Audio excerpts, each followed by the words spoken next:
So is it bad? No, you. That's just my son.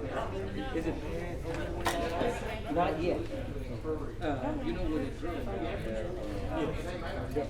Yes, sir. I hear the noise way up the line in the creek.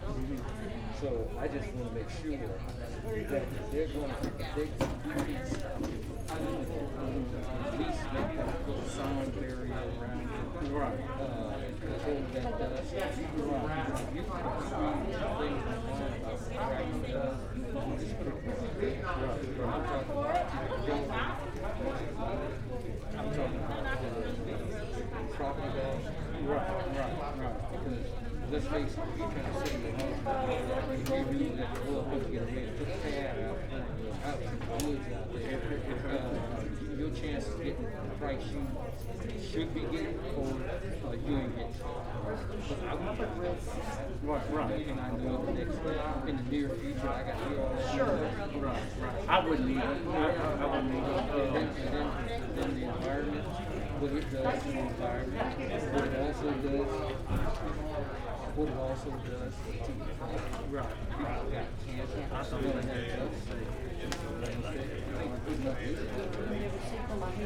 I think that we, you know, I think I'll be I see some information over 7:30. But I'm it's gonna be real muddy. But you know, you can probably read plus amazing about the litter. Yeah, I saw that thing. I mean, it's just pathetic, you know. Well, listen, I'll tell you how to stop dollars here.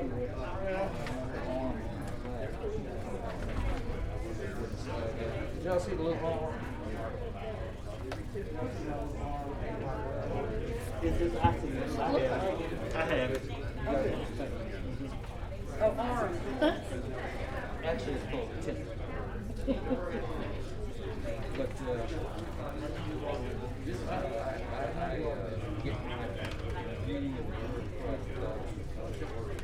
Oh, I haven't been in this and look at my wife will stop in there, but I don't go. I go to Walmart or whatever. You know, I just think that we have to preserve our way of life, our quality of life. And then if you feel comfortable wearing it, you're not gonna say nothing for a while. This is you all estimated measure. But I'm gonna have to put it on and off.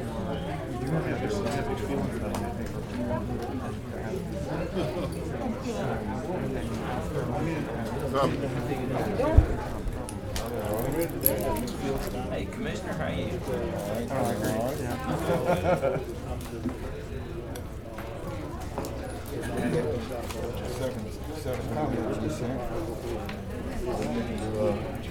You know, we got to do some homework. Okay, I'll get one too. Yeah.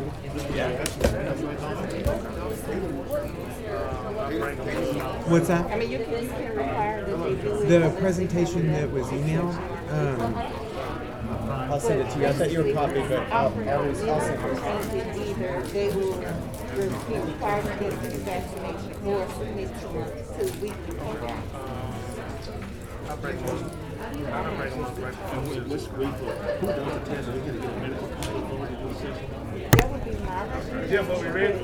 This is part of their recommended policy that you need to address that when you present them with the policy. I had to give them the options of how to do it. Yeah.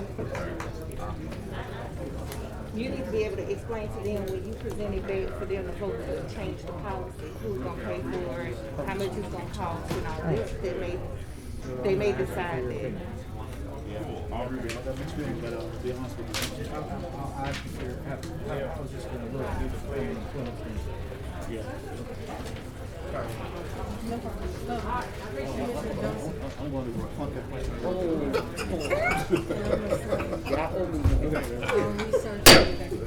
Calling the order the work session for August the 2nd. Roll call, please. Commissioner Hopkins. Here. Commissioner Johnson. Present. Commissioner Jackson. Commissioner Young. Commissioner Burrell. Here. Commissioner Cawthorn, Present. Commissioner Gage Watts, Present. Commissioner Taliaferro, Yes, sir. Commissioner Atkins, Commissioner Chavez, Here, sir. Commissioner Lazarus, Here. and Commissioner Epperson. Here. Okay, you have 11 of 12 commissioners present. That is a quorum. Okay, thank you. We'll ask Dr. Wilson to lead us in the invocation and Commissioner Taliaferro to do the Pledge of Allegiance. Would everyone please stand?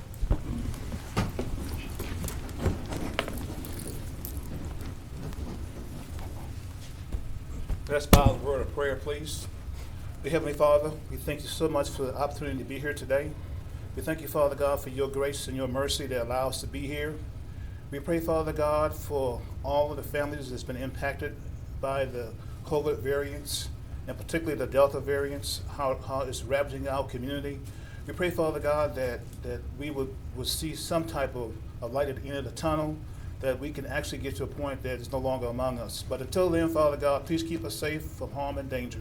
We pray, Father God, for our great nation. We pray for our great state. And we pray, Father God, for our first line defenders and also our men and women serving in uniform. We pray, Father God, that business today will be conducted in such a way that you'll be pleased with, Father God, at the end of the day. And we thank you for the opportunity to serve. And please be mindful that we are here to serve the people, your people. In Jesus' name we pray. Amen. Amen. All in attendance, face the flag. Civilians, place your right hand over your heart. Military may render a hand salute as we pay our respect to the greatest country on earth. I pledge allegiance to the flag of the United States of America and to the republic for which it stands, one nation, under God, indivisible, with liberty and justice for all.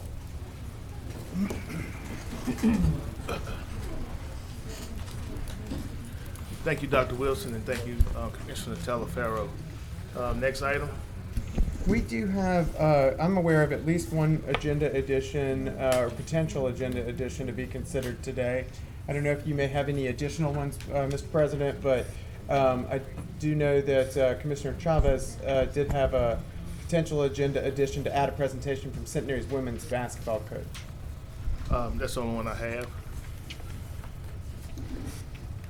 Make a motion to expand the agenda to add Justin Dixon with North Louisiana Economic. No, I'm sorry, it's not on Justin. Jason Schmidt. Jason. I was reading the wrong one. In conjunction with the Caddo Parks and Recs that put on the camp for the kids to come give a report to us. If I can get a second. Second. It's been moved by Commissioner Chavez, seconded by Commissioner Taliaferro to add to our agenda a presentation from Centenary's women's basketball coach. At this time, we'll open the floor for public hearing. If there is anyone in the public that would like to speak in favor or against us adding this to our agenda, they can come to the podium now.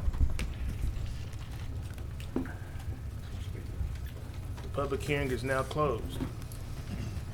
We will now vote on adding this to our agenda.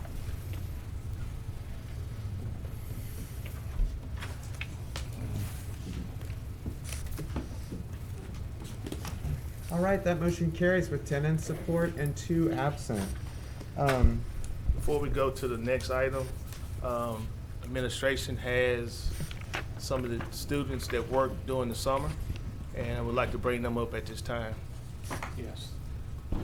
Will all our student employees please come forward to the podium?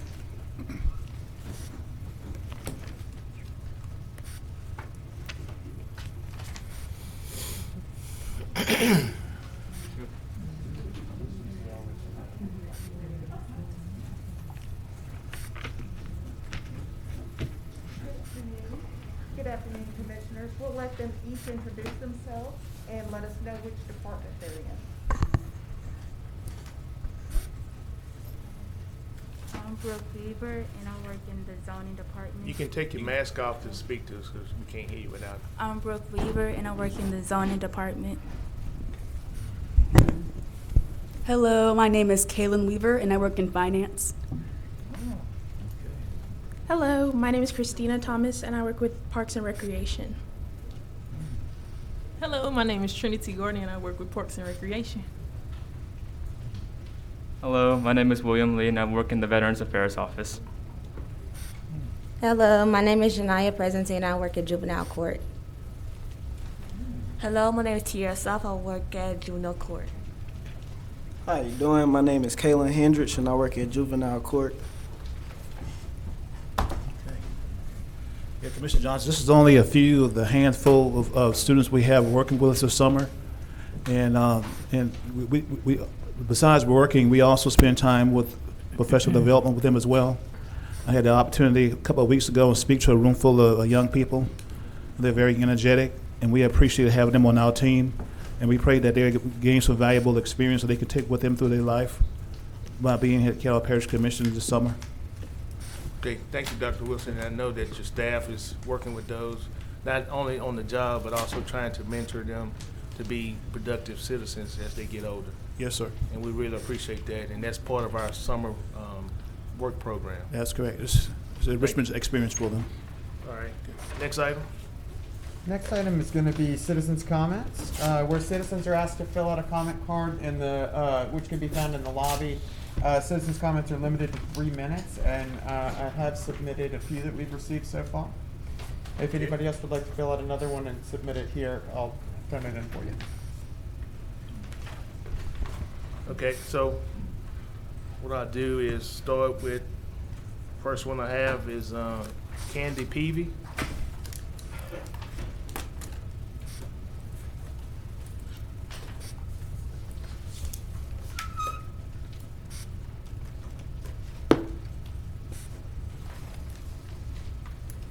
Good afternoon.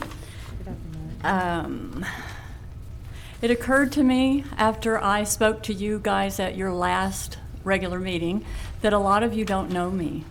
And I was born in Shreveport, moved away for about 13 years to Portland, Oregon, and then to Seattle. When I returned here in 1992, I immediately became actively involved with SHRAC and a lot of other civic activities. When your commission voted to donate 200 acres of land to Chimp Haven, I jumped in over my eyeballs. The first Chimp Haven office was in my spare bedroom, and I worked a minimum of 40 to 60 hours a week as a volunteer to make that sanctuary happen. I'm the one who secured the $1 million donation from Bill Robinson, and I still serve on their board of trustees. A number of years later, Bill Robinson asked me to help him get a spay-neuter facility up and going. I worked with Caddo commissioners and the animal shelter to make that happen. I served as chair of that board for about 13 years, and I'm still active as a member of their board of directors. Then I was asked to help rewrite the Caddo animal ordinance. Again, I worked with Caddo commissioners, your legal department, the animal shelter, and others in the community for about 5 years to get that ordinance written and approved. And I do know it still needs a lot of work, but that's a total other story. I'm aware. So my point in telling you all of this is that I take everything I get involved in very seriously. I research, I work hard, and I care about our city and nation. So today I am praying that God will give you the willingness to listen to what I have to say, to new information that I just learned 2 days ago.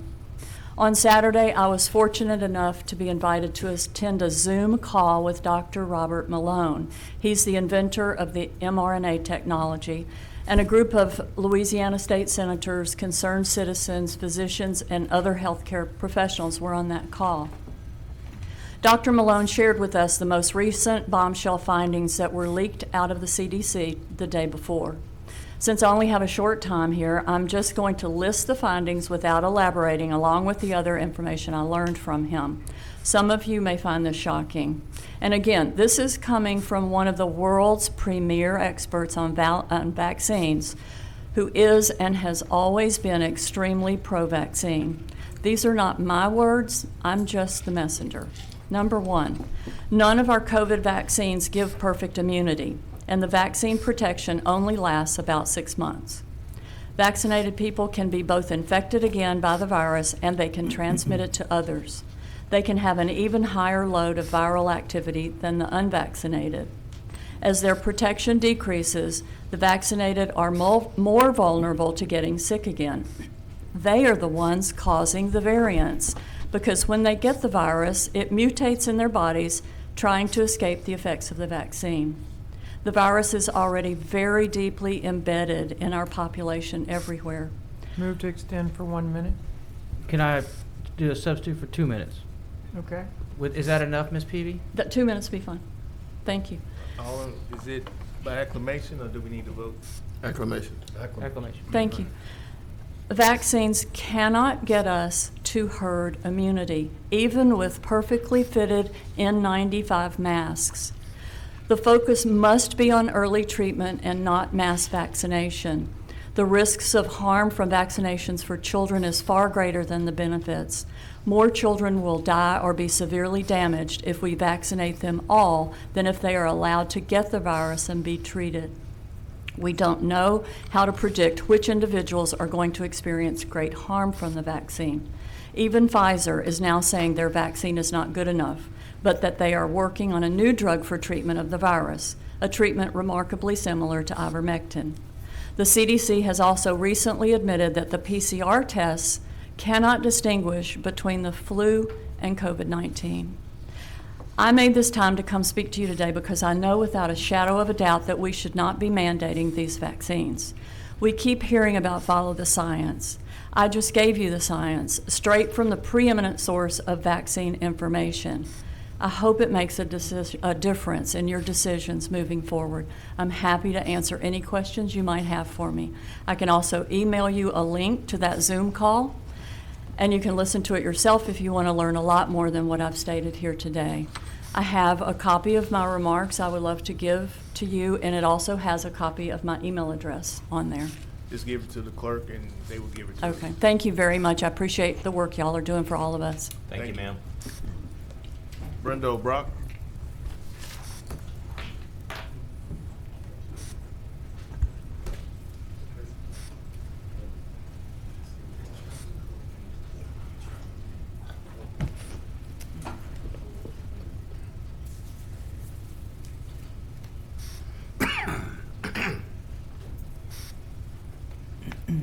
Good afternoon, Brenda O'Brock. The Caddo Parish Commission resolution, I have it here and I've read it, is misleading and deceptive because it doesn't recognize the many proven drugs that physicians continue to use against COVID with great success, whether they have received the vaccine or not. You've got ivermectin, hydroxychloroquine, remdesivir, infusions, Z-Paks, and when my mother and my sister were sent home from Quick Care, both had compromised health issues. To take Tylenol, I knew our country was in trouble. When you have a pandemic and you have compromised health issues, you don't send people home to take Tylenol. So I ran vitamin C to them. So I can tell you that Dr. Brenda has doctored her mother and sister who got well after taking vitamin C, zinc, and D, along with much prayer. None of these are mentioned while our local national doctors are using these great proven drugs with great success. On Saturday on the Dan Bongino National Radio Show, he stated that these viruses are affected by a single dose of ivermectin with a 99.8% within 24 hours and a 99.9% success within 48 hours. That's something to record and think about. So why aren't these many proven drugs mentioned in this resolution? Ivermectin is not expensive either. Another misleading point about this resolution is the fact that it states that once the COVID-19 pandemic has ended, this provision shall no longer be applicable. And it's my understanding that the COVID-19 will remain with us like the flu or the cold forever. Remember science. Nothing can be created nor destroyed. This is why you need an understanding of these proven drugs. This COVID crisis reminds me of an experiment that was done in the 30s with men who were not treated with a simple drug. They suffered and died, even when penicillin was readily available. I don't think you commissioners want to find yourself a part of a scheme where you kept people from getting the care they needed. The Tuskegee experiment in Tuskegee, Alabama, was a secret until the truth was revealed years later. These people were denied proper treatment because they were a part of an experiment. Treatment was not expensive, but these men had carrots dangled in front of them by coercive exchanges for meals, transportation, health care, and burial payments. Researchers with the Public Health Service at this time, much like today, misled people by... Ms. Brock, your time has expired. Do you want to hear the rest of what I have to say? It's just another sentence. Until we get a motion to... Move to extend. Second. How long? Ms. O'Brock, a minute will do. Thank you, yes. Yes, Ms. Researchers with the Public Health Service at this time, much like today, misled people by telling these men that they were being treated for bad blood. Today, people are being told you can fly, you can go to parks, and you can enjoy other recreation only if you get the jab. Please don't allow the future to include you with these crimes against humanity. Thank you. Doc Vory.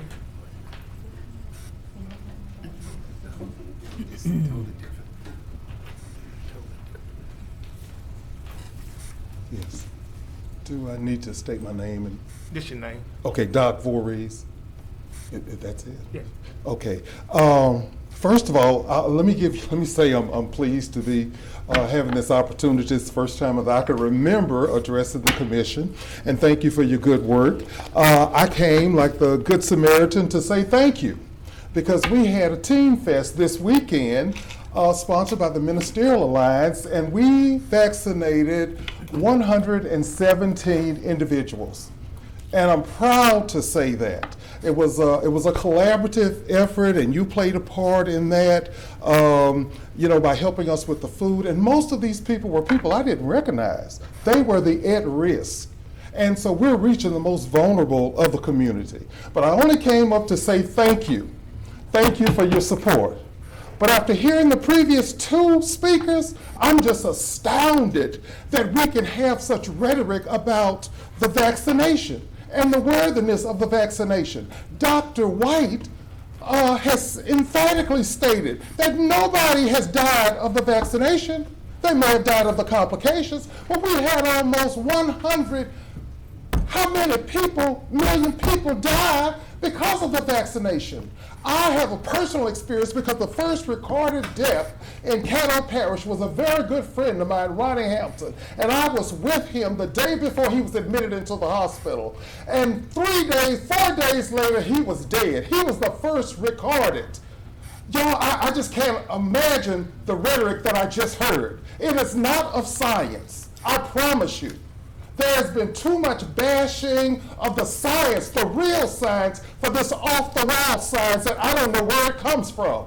But y'all, we have got to realize that we're at the bottom of the barrel with vaccinations. Look at Louisiana, first in something that we should be ashamed of. But anyway, I didn't come to say all that. I just came to say thank you. And I have the signatures of the individuals, the phone numbers of everyone that signed it. It was about 300 people. 300. I got phone calls of people that I spent 10, 15 minutes with because they were scared. They've been given so much rhetoric that ain't true that they were just literally afraid. Legitimately. I had someone call and she was afraid she was going to be deported if she was vaccinated. Y'all, we cannot hear this rhetoric. Look at Celeste. He has come out and said, get vaccinated, get vaccinated. We got to let that rhetoric of the past that ain't science go. That's politically motivated. We got to let it go. Thank you. Thank you. Thank you. Blake. Oh, and I wanted to thank Patrick Wesley. Is he here? Yeah, for personally shepherding. Motion to extend this time. Oh, okay. Thank you so much. Oh, got my blood boiled. People are dying. What are the schools going to do? What's the economy going to do? I'm not going to vaccinate you. All right, I do want to also remind everyone that's in the chamber of our current protocol, and that is to wear your face mask and that needs to cover your mouth and your nose, and not on your chin. We still have someone that's not abiding by our face policy, so thank you for putting it on. Next person is Claude Price.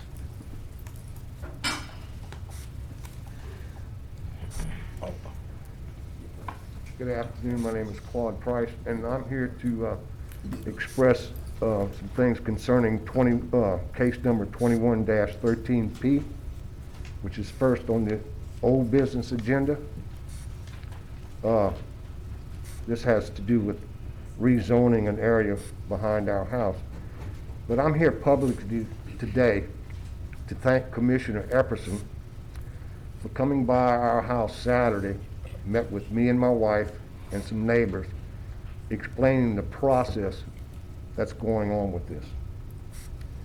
After our first encounter with the Planning Commission, went to 2 meetings and they voted something that I thought we lost. The only reason that I found out, I made a phone call. Could I object to it? Well, yes, you can go in front of this commission. So here I am today again, and I think, Mr. Epperson, you're going to postpone the vote until Thursday or something. I'm not sure what you said. But anyway, I'm here just to thank again, sir. I know we had some heated words, but that's just 2 old soldiers going at it. You know, we both served. I was a combat medic and later trained as an X-ray technologist from 65 through 68. Those were some turbulent years back then, weren't they? But anyway, I just want to thank you again, sir, for your kindness and your cooperation. That's all. All right, thank you, Mr. Price. Glenn Moore.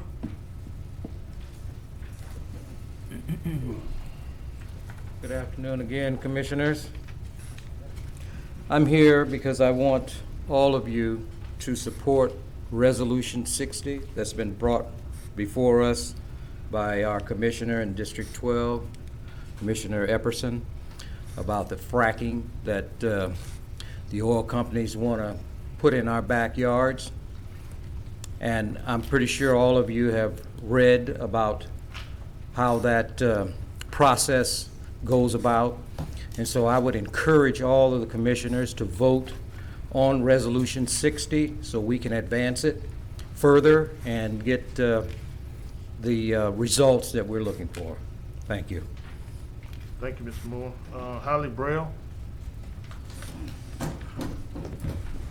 Hello, my name is Holly Brill. I live in Western Hills, Yarborough area, Councilman Epperson's area. I also want to say thank you for your public service, for listening to us citizens when we do have issues with things going on in our neighborhoods. I'm here in support of Resolution 60. I live on a very nice cul-de-sac, if you will, dead-end road off of Jefferson Page. My neighbors are very friendly. We all get along great. And we have a wooded section behind our house of a number of acres. And I was sent a map from Mammoth Minerals. Doesn't have any street names or any way to know where exactly all of these wells are supposed to go. But if I line it up with an acrevalue.com map of my home, it looks like there might be 6 right behind my back fence. So I'm not actually opposed so much to the commerce of drilling. I'm opposed to the lack of transparency from the drilling companies. And evidence of that is this map addressed to me as a potential neighbor of these drilling rig, wellheads, excuse me. And then also an invitation to attend a citizens meeting in Baton Rouge about drilling happening in my backyard in Caddo. So to me, that's a little sketchy. I do have an issue with the chemical process of horizontal fracking, the fact that there's 600 or more known, EPA known, hazardous chemicals that can be used in the process that can escape into our water and our land and our air. And that does not include the 10% that the drilling companies do not have to even report to the EPA because they're considered proprietary. So to me, that's a little sketchy. We use well water on our little 0.7 acre property, and we're lucky to have it. It's a free source of water because we try to grow as many of our own vegetables as we can, my husband and I. We give them out to our neighbors when we have too many. And so I'm concerned about anything that might come in and contaminate that water and end up on my food. Not to mention the air contamination that has been happening just down the street from me at a well that was put in adjacent to Twilight Lane off of Jefferson Page. They're dealing with all kinds of like sand, and they're having breathing issues. I have asthma, COPD, and histoplasmosis. Thanks, I'm a gardener in the South, but it makes breathing hard for me, and I don't need anything to affect that. Bro, your time has expired. I'm almost done. Thank you. Move to expand. 1 minute. Thank you. Got a motion and a second to extend for 1 minute. Thank you. So to end my opposition to fracking, if you will, thus far, I would like more transparency. If we can get that from the companies, and as a body, you can help us do this. Speaking of water, I won't mention that I think that the city of Shreveport has already signed up to have drilling happen under our city water body of Cross Lake. What do we do when that gets contaminated, if it does? Is there enough money in the world for them to compensate our whole town for that? I thank you so much for listening. Thank you. Thank you. Next is Lola Lawson.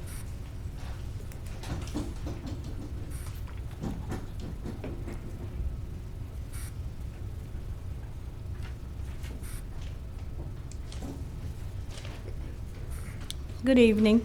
My name is Lola Lawson, and I just want to say that I'm asking that you all will support Resolution 60, even though I'm in a totally different district from District 12. I was allowed or invited to come in, and it was an interview given to Channel 6 News. And while the interview was going on, we could see the trucks rolling up and down the road, turn on one of their streets and put up all this dust in the air.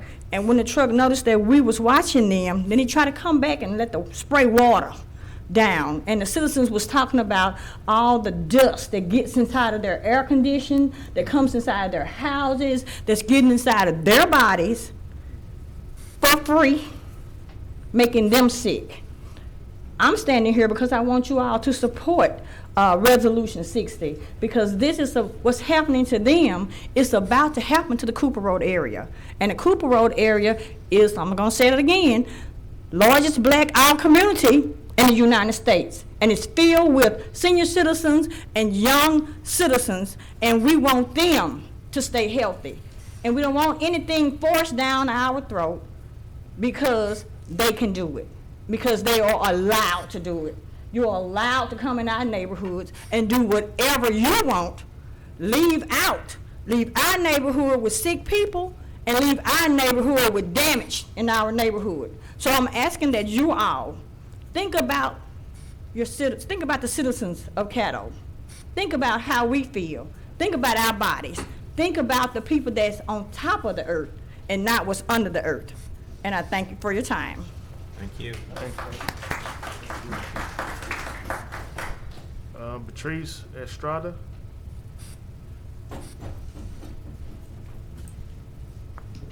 Hi, my name is Beatrice Estrada. I came with Glenn and with Holly, and I want you to support Proposition 60, or Resolution 60, because we have the woods behind us, and the people that own that land are represented by a lawyer, and those people aren't around. They're not around. They don't care. They just want whatever they can get off the land. And we have beautiful wildlife in the back there. And I've read up, I searched for information on the fracking, and it even harms the workers that frack. the air, the environment, the wildlife, sportsman's paradise. What are we going to do to this sportsman's paradise? Do we care? Louisiana should fight for this beautiful land. Drive around this country and see what's more beautiful than what we have right here. Thank you, and I appreciate all of you. Thank you. Bonnie Fair.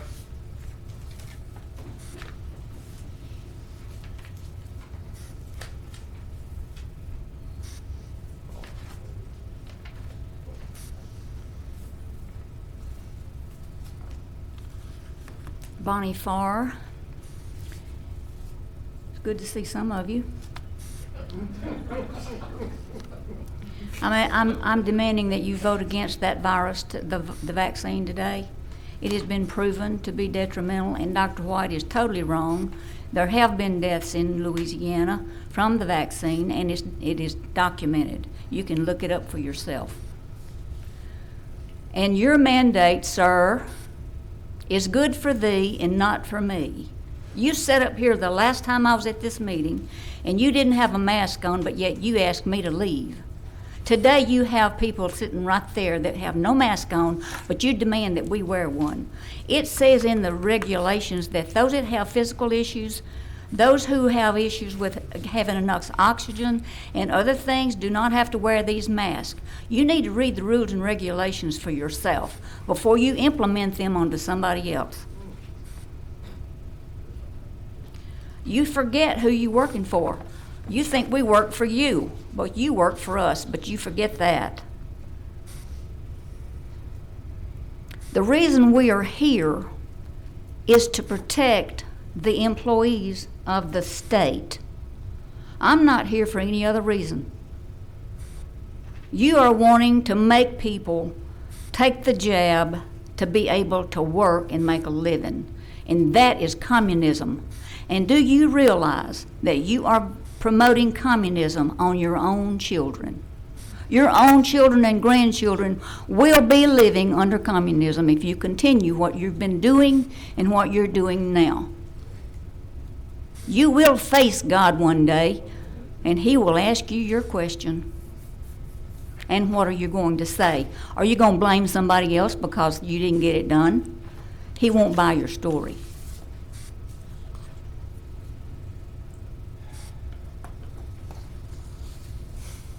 The children of this nation have nothing to look forward to. They are doomed unless you change your direction. And I suggest that you read again the rules and regulations of what's before you. It's ridiculous. You cannot see past the end of your nose because you're not looking. Some of you have been bought and paid for, just like they have been in Baton Rouge and just like they are in Washington, D.C. And don't think we haven't read your mail. If you think we're stupid, you might be right because we elected you.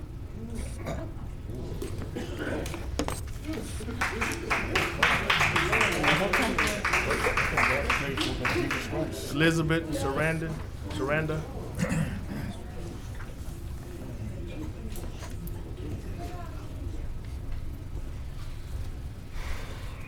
Hey, good afternoon, everybody. I'm Elizabeth. I'm for ABC Skateboarders, and I'm here to talk about the rezoning for Flournoy Lucas Road. It's sounding like it might not go through, and I'm trying to figure out, I guess a couple of the problems were the trucks going through people's houses. This is kind of a commercial area.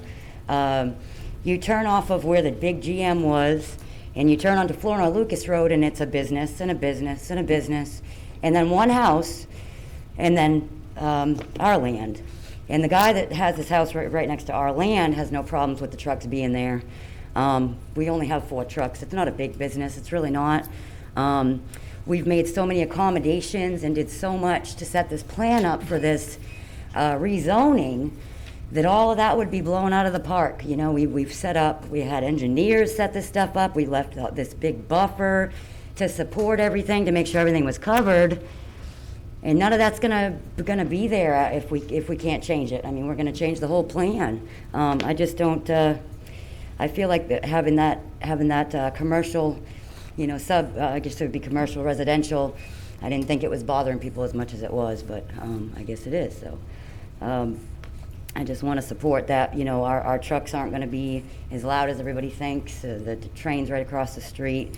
Our trucks are only going to come in to park and leave to go out, and it's really not that big of a deal, so. But that's all I wanted to say. Thank you. All right. Again, I would say that our mask protocol is in effect, and if you have trouble breathing through a mask, then I would actually go in the overflow area where you can be out there. But according to the new policy that's in place, when you come into the building, you have to wear a mask. So you know that when you first came into the door, and I'm sorry if you have a health condition that doesn't allow you to do that, but that's the law, and that's what we're going by. And if you don't put it on, then I will get a deputy to come escort you out. Can you put yours on and keep it on? Thank you and goodbye. Next item. That brings us to visitors, where the first item that we have today is Mr. Derek Henderson from the Louisiana Office of Behavioral Health. And there is, by the way, as Mr. Henderson makes his way up, his presentation is attached on the e-agenda in case you want to follow along there, but it'll be on the screen as well. Okay, so I also want to let the public know that the reason that we are not wearing our masks is because of the same protocol. We have plexiglass in front of us and on the side of us, so we're pretty much in a cubicle, and that's why we're not wearing masks. Some of them are wearing masks as an extra precaution. When you come up to the podium, there is also plexiglass protecting you from us and us from you. So we've looked into all of that, and that's why we say that. When you're sitting in the audience, you're sitting side by side. We don't have the 6 foot distance between everyone. So that's why we're asking you to wear your mask and keep your mask on. That's why we came up with those protocols. So we can continue our meeting, and the ones that want to leave now because they don't want to wear a mask, you can leave. You can say what you had to say. We got it. Thank you. Mr. Henderson. Thank you, President Johnson, Dr. Wilson, commissions, all citizens of Caddo Parish. I am Derek Henderson, and I am the Region 7 Crisis Counselor Program Assistant for the Louisiana Department of Health's Louisiana Spirit Program. Louisiana Spirit is a free crisis counseling program provided to the citizens in federally declared disaster areas. During Hurricane Laura, Caddo Parish, Sabine and Natchitoches Parish, and Region 7s were declared as disaster areas. Also, with the 2021 winter storms, as well as COVID-19, we have free services for the citizens of the parishes of Region 7s. My coworker and I, Tamil, wanted to come by to let you all know that we are servicing the areas, and particularly if you have anyone in your districts that you know that may be in need of services, or it could be you yourself, because we do the work, right, and we hear the stories. We know what people are dealing with, Commissioner Watts. Just because they leave us, that story doesn't leave when they leave. And so sometimes we need to talk to people as well, Mr. Talaferro. So this is a very stressful time for everybody. We've heard different positions as in terms of vaccinations and not being vaccinated and wearing masks and not wearing masks. We are here to talk to you and provide free counseling services for you to help you deal with some of the anxiety and some of the stress. Again, each of the commissioners have our contact information. We would like to work with you all collectively and individually to service the citizens in your district. Have any questions? I got one there. Y'all also registered with 211 United Way? We are, Louisiana Spirit is registered with 221. Okay. 211, I'm sorry. No question, just a quick comment. Just want to say thank you so much for providing this much-needed service.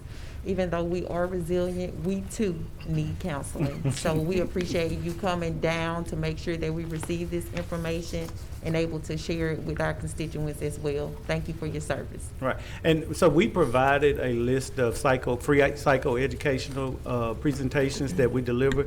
We can deliver that to the body individually and via Zoom.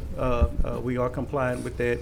The governor issued a mask mandate that will go into effect on Wednesday, so we certainly are aware of that, and we want to be compliant and just accommodatable to the needs of whoever we're going to work with. We got a commissioner on the board now, Commissioner Burrell. Thank you, Mr. Chairman. Derek, Camille Williams. Camille, we do appreciate you doing this. There are others out there, I believe, that came before us before that are doing similar services, and just want you all to be open to that fact that they are there. We can all work together because there's more than enough business out there, if I can use that term. There are things that they may be able to bring to the table in certain neighborhoods and that type of thing. I know your work and your dedication, that you would put forth the efforts in order to, to effectuate a good return, but at the same time, be open to others that may be out there too. Right. So we're out of the Louisiana Department of Health, and we know that they have mental health agencies and other people doing that work. We're here to complement, because some people have private, public, and no insurance at all. Right. And so some people like the idea of being able to speak to someone anonymously. And so that's what we're here for. We're not in competition with anybody who's doing anything. We're just here as a complement to the services that are already being provided to the area. And also, thank you so much for this time. I want to say that perhaps the difference is we only do 5 counseling sessions. We're after the people who've been affected by COVID, of course, everyone has, Hurricane Laura and the ice storm. So many contractors are ripping people off. People don't know who to trust. That is where we come off. Then we're able, after we get them comfortable, to have them go and seek our community resources. And that is the goal. It's just to let them know when those presidentially declared disasters happen, that help is here from the state. That's the difference. So we're definitely not in competition. We just want our citizens to trust us again, that we are here and we are listening, and we're not going to leave them. We're going to lead you to FEMA. We're going to lead you to the appropriate places to go. So thank you. Well, since I had my trauma from that freeze, I might need your services.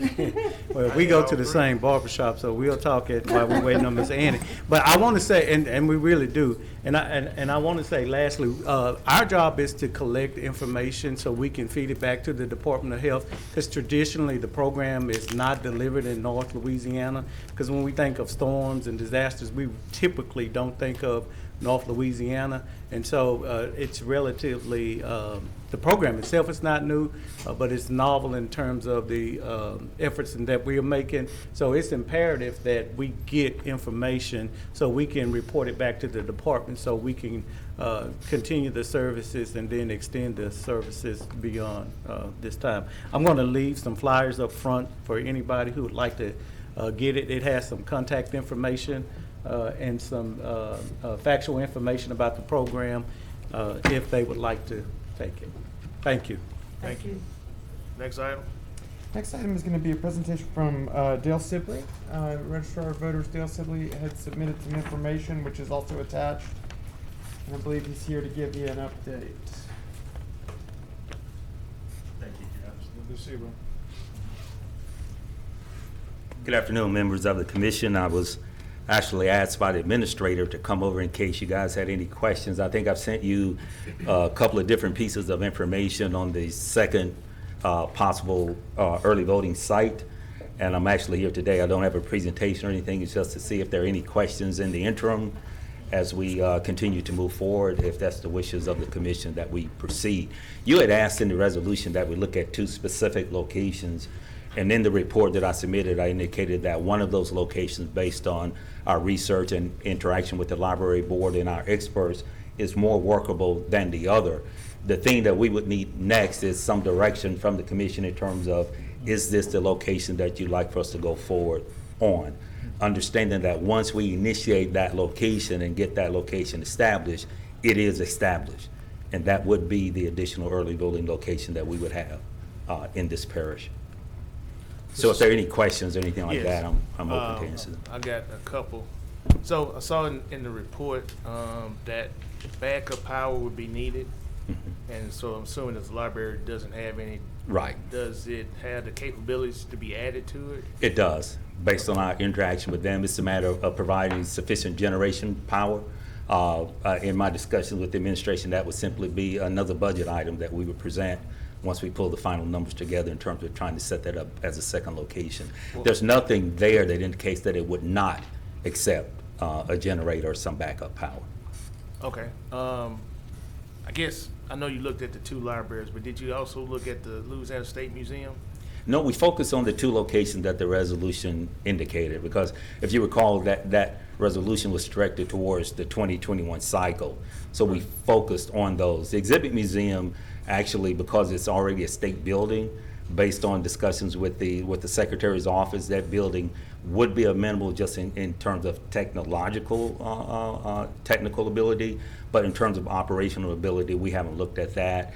Issues such as if the fair is going on, if there are other events going on in handling parking and traffic, we haven't looked at that. We wanted to focus on the two that y'all asked us to look at. But it already has backup power, or should have backup power. Yeah, I would think it does, but I don't know that for sure. So the cost of the backup generation, would that come to the commission to put in? It would. As a matter of fact, if you recall some of the notes I sent earlier, there are several pieces of equipment that we would have to buy to handle the voting process.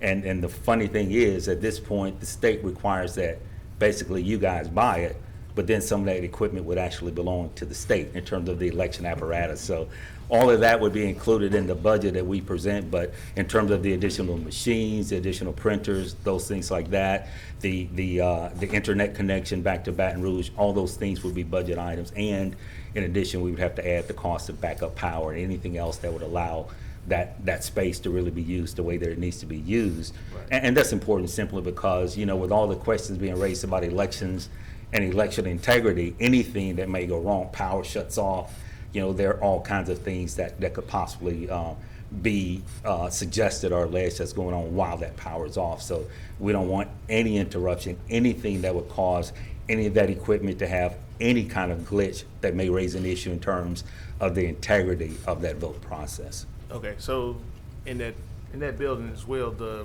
generator would have to supply power to the entire building and not just a section where the machines are located? That I'm not sure about because obviously I'm not an engineer, but the way that library is structured and what makes it so workable is the entire area that would be used in terms of voting is at the front. And really someone coming in to vote there would not have to go through the entire library. Even the exit is all on the front of the building. Now, I don't know whether it's possible based on the engineering that we could set up generation of power just to power that front part of the building, but I'm sure that's a question that can be answered once the engineers start looking at it. Okay, thank you, Dale. Yes, sir. Commissioner Epperson. Mr. Sibley. Yes, sir. I recently received a new card from the Registrar of Voters Office. Am I correct to state that there's a canvass going on? Yes, sir. It's the annual canvass. Would you explain that too? Okay. Yes, sir. Would you explain that? I'm sure a lot of you in the past have heard about purging voter rolls and things like that. Actually, in Louisiana, we do every year a canvass, which is nothing more than an audit. It's an audit that's set to determine to make sure that everything that goes on between elections puts you in a position that when you show up at your precinct, you can cast your vote correctly. Now, it's triggered by a few things. Some of the more obvious things are, for example, if you go to the post office and you do a change of address card, you know, that's going to trigger our system and you're going to get something asking you to confirm, is this your address now? Is this the right address, so we can make sure that our records are correct? And then there are several people that are simply selected at random as a part of the process. And when you get that card, it's very important that you send it back, because the only thing that card is saying is we're trying to make sure the information we have is correct. And it's always done between elections. It's generally done during the summer. That way, when the fall election cycle rolls up, you can be pretty sure that there's nothing wrong, that all the information we have is correct, and that when you show up at your precinct, you can vote with no issues. But it's a standard part of the process. It's done every year. As a matter of fact, as a part of the last legislation, I think they're proposing that we do it twice a year. I don't think it passed, but that may be something that may be coming with all the changes that are going on in the election process right now. But it's simply an audit to make sure that the information we have in the voter registration office is correct, because if we don't have the correct information, when you show up at your precinct, it's going to be flagged. You may still have the opportunity to vote, but you'll have to go through a few more steps rather than just going through casting your vote like you normally do. And I appreciate the fact that you called and checked on that, Commissioner Everson, and hopefully my folks gave you a good explanation for why you received that card. So in other words, to some citizens that may not be enlightened as to what's happening, anyone that receives this card, they should respond whether there was a need or not. That's correct. Should they call? Just send it back. Send the card back. Yes, sir. Okay. Yes, sir. Thank you. That's all I have. Commissioner Stormy Gage-Watts. Thank you, Mr. President. Mr. Sibley, I want to just pick up where Commissioner Everson left off. Yes, sir. How are you informing the citizens about the voter canvassing that you're doing right now? We don't necessarily. That comes out of the Secretary of State's office because it's a state law, it's a state process that happens annually. What we do is when people get those cards, if they have questions, they call us. But it's not anything that we really can say ahead of time, except like this. The fact that you guys have asked, people out there who may have gotten those cards may not know what they're about, but that's what they are, and this gives us an opportunity. So I appreciate that, Commissioner Epperson, and you, Ms. Watts. It gives us a chance to really explain what's going on with that. But it's purely an audit. It's to make sure that all the information we have is correct, so that when you go there, you know that you're going to be able to cast your vote where you always cast your vote. Well, I'm glad that he brought that up, because I know a lot of citizens probably will receive those cards and ignore them. And that's very important. Not follow back up on it. So if we can do any type of PSAs, any signage to let them know when you get the card, don't ignore it, you need to respond. Thank you very much, because that's very important, and it's good feedback that we get from you guys to know that question may be out there. So this gives us an opportunity to help enlighten people, and every chance we get, as you guys get more questions about the process, feel free to call us, feel free to ask us. We're trying to do more PSAs, we're trying to do more stuff on our website, and this is just another item that we can add to that. Absolutely, thank you. Yes, the ma'am. next portion is, you mentioned the location for the parish. Are there any plans for additional sites if this one is accepted and recommended back to you? Right now, though, the state law only allows one. That's something we've talked about before in terms of whether or not this region wants to approach the delegation about getting additional sites authorized. I'm not sure why it's that way, but traditionally in Louisiana, it's one per parish, except, as you always know, there are certain rules for certain parishes down south that get to do more than one, but all the rest of us only get one additional site unless the law is changed down in Baton Rouge.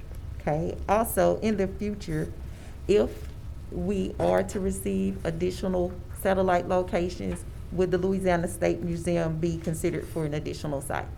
It's truly up to you guys. As I said from the beginning, the state law authorizes me to do it, but I think you guys as the elected representatives of this parish should say that, because you basically have to pay for it. And you represent the citizens, so I would think you guys would be in the best position. As a registrar, I would look at it totally different than you would. Because we have different consideration. For me, it's an employee thing, it's a resource thing, it's how can we manage, these sites on the same day. But the idea, because we support anything that makes voting easier and more convenient for our citizens, and that promotes people going out to vote. This past election was one of the highest turnouts we've had ever. Right. But that's not normal. We were up 50, 55%, I think, statewide, maybe 60. Normally, we're at 25, 30%. This election coming up this fall, because it's fairly small, doesn't involve presidential, doesn't involve big municipal elections.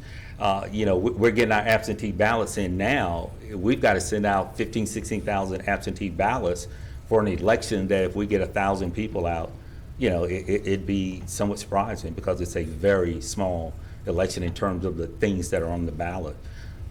So anything that helps make that happen, if we can put an additional site, whether that's south, east, north, or west, and it gets more people to get out and exercise that right to vote, we're all for it. But in terms of location, because we're only allowed one, I just think it's very important that you guys, as the elected officials of the parish, make that decision on where it should be. Absolutely, and there's so much more opportunity for us to advocate for additional sites. Yes, ma'am. We were left from the drawing table a long time ago, had nothing to do with probably anyone, maybe Commissioner Epperson probably was the only one that was sitting here during that time. So I believe, and I'm over optimistic, that even though we had a great turnout in the last election, that it's only gonna get better from here. I agree. So whatever we can do to improve and encourage the process, we are here for it. Thank you, Mr. Sibley. Thank you. Thank you, Mr. President. Commissioner Burrell. Thank you, Mr. Chairman. Well, Dale, it's good to see you. You stayed quiet over there. I thought you had left town. We just lay low and try to do our job. Oh, good.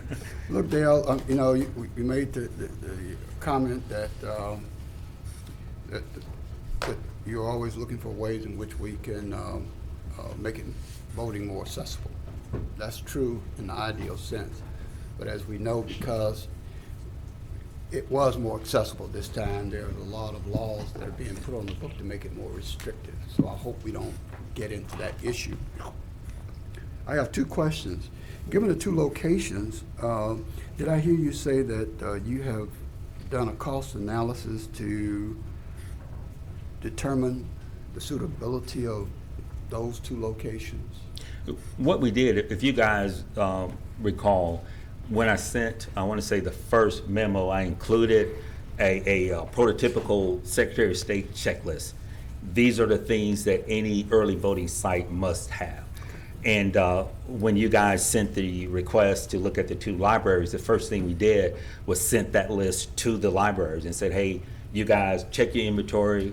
The Parish Commission is interested in these specific two, but check them all against this list. And as a result of them checking through their inventory, they came back and recommended that that site would work best based on the things we needed: accessibility, layout, ingress and egress, security, space. One of those two that one of those two, exactly. Okay, so you pretty much narrowed down those two to one at this point. That's correct. Okay, that brings me to my second question. Would it be practical?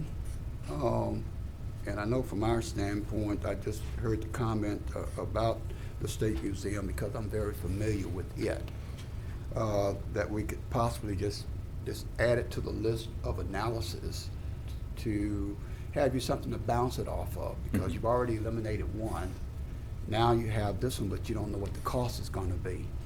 And if we look at an alternative, then you can have at least two to balance that. But that seemed to be practical. The cost, the factors that drive the make it cost, suitable. yeah, the factors that drive the cost really aren't location dependent in that sense. For example, the inventory of all the libraries, the thing that really makes the difference for us was layout. But in terms of the number of machines, the number of people, the security, the commissioners, whether we're at one side or another, those costs are pretty constant. The thing that may make this one different, though, is the cost to provide the backup power. That's the kind of thing that would make a difference. But otherwise, the number of commissioners, the number of employees, the number of machines, the number of printers, the number of computers, that would be a pretty static number. Okay. So now we could, if you guys want us to go and examine the exhibit museum as a site, we could do that. It may take less time because it's already in the Secretary of State's inventory, and they're another party that has to agree to this. So he probably already has information on it. The only thing I would caution you guys, and it's kind of what I put at the end of the letter, whatever site we're going to choose and focus on, we need to do it fairly quickly, because right now we could be set up for the spring 22 cycle. But if we go a little bit longer, then we're looking at the fall 22, because as I indicated, it's a 7 to 8 month process once the site is identified. because there are things that you guys have to do in terms of ordinances, and maybe there is an MOU that all the parties have to agree. So you think about the due diligence that the Secretary of State's office would go through, the library board would go through, we would go through, you would go through. So there are a lot of steps in there. One of the major steps is, we understand from the state, it takes a while to get the contractor to come in and actually run the line, the secure line from the building down to Baton Rouge, and you're familiar with that as a prior legislator. So that's the only thing I would say, is if you add another site and we take the time to do that, then it simply pushes the time back. If you add that site and we say, okay, now you want us to focus on the exhibit museum, we're gonna make that the site, then you're talking a 7 to 8 month process once that happens. So it all depends on which cycle we're trying to hit with the election. Well, given the fact you've already admitted that, I wouldn't say you already admitted, but there are certain things that's there at the state site, it belongs to the state, that you won't have to go through, so it may shorten that time. It doesn't necessarily have to be 7 to 8 months. That's the only thing, Mr. Chairman, that I was trying to throw out there as a second alternative. Well, one has already been eliminated. I'll make one note, Mr. Burrell, that on the information and working with the Secretary of State's office, and all these timelines and things are things that, one, we get from them, because obviously not a lot of people have done this. The most recent person that's done it has been Bossier. They did it, I think Stephanie said, in 17 or 18, and a lot of the information, and I really want to take a minute and thank her. Stephanie Agio in Bossier was very, very helpful, because they just went through this not very long ago. She had a lot of prototypes in terms of the communications, the ordinances, and all this stuff you have to go through. So between them and the Secretary of State's office, the 7 to 8 months is after the site is identified. You know, because that's just all the normal, for lack of a better term, bureaucratic stuff that you have to go through to get these MOUs signed and make sure everything is good to go. So it's about a 7 to 8 month process, and I'm sure you could push and maybe make that 6, but we'd rather not, because we want to be sure and do it right. Okay, it was just a suggestion to the president that we might consider that second Yes, sir. site since So- we eliminated one of them. I think from our point of view, the only thing, as I talked to Dr. Wilson about, is now that you guys have the information, we just need to know what direction do you want us to move in? Do you want us to go forward in terms of looking at that particular location, or do you want us, as you suggested, Commissioner Burrell, to look at some additional locations? And as I said, the only thing it impacts is when we would have it stood up and for what election cycle. Thank you, Mr. Chairman. Commissioner Jackson. Hey, Registrar Silver, thanks for coming over and thanks for the analysis. I just had, I guess, 2 questions. One, you kind of looked it over and looked like you've done sort of a site analysis there. And if we choose to go with whatever site, you said it takes about 7 to 8 months.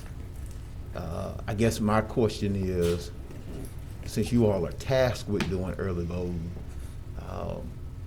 would you prefer to launch an early voting site?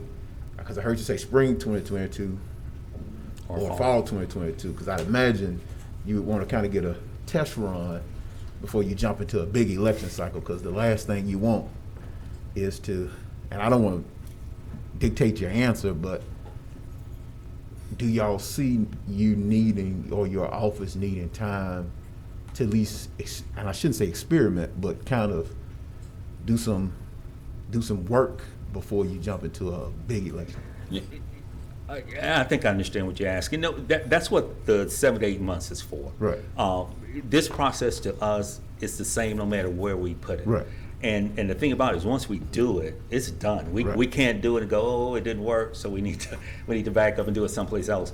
Once it's established and we go through, and you got the Secretary of State's office, the library board, or exhibit museum board, or whoever, you guys and us have all signed off and everything's moving forward, it's all based on that site.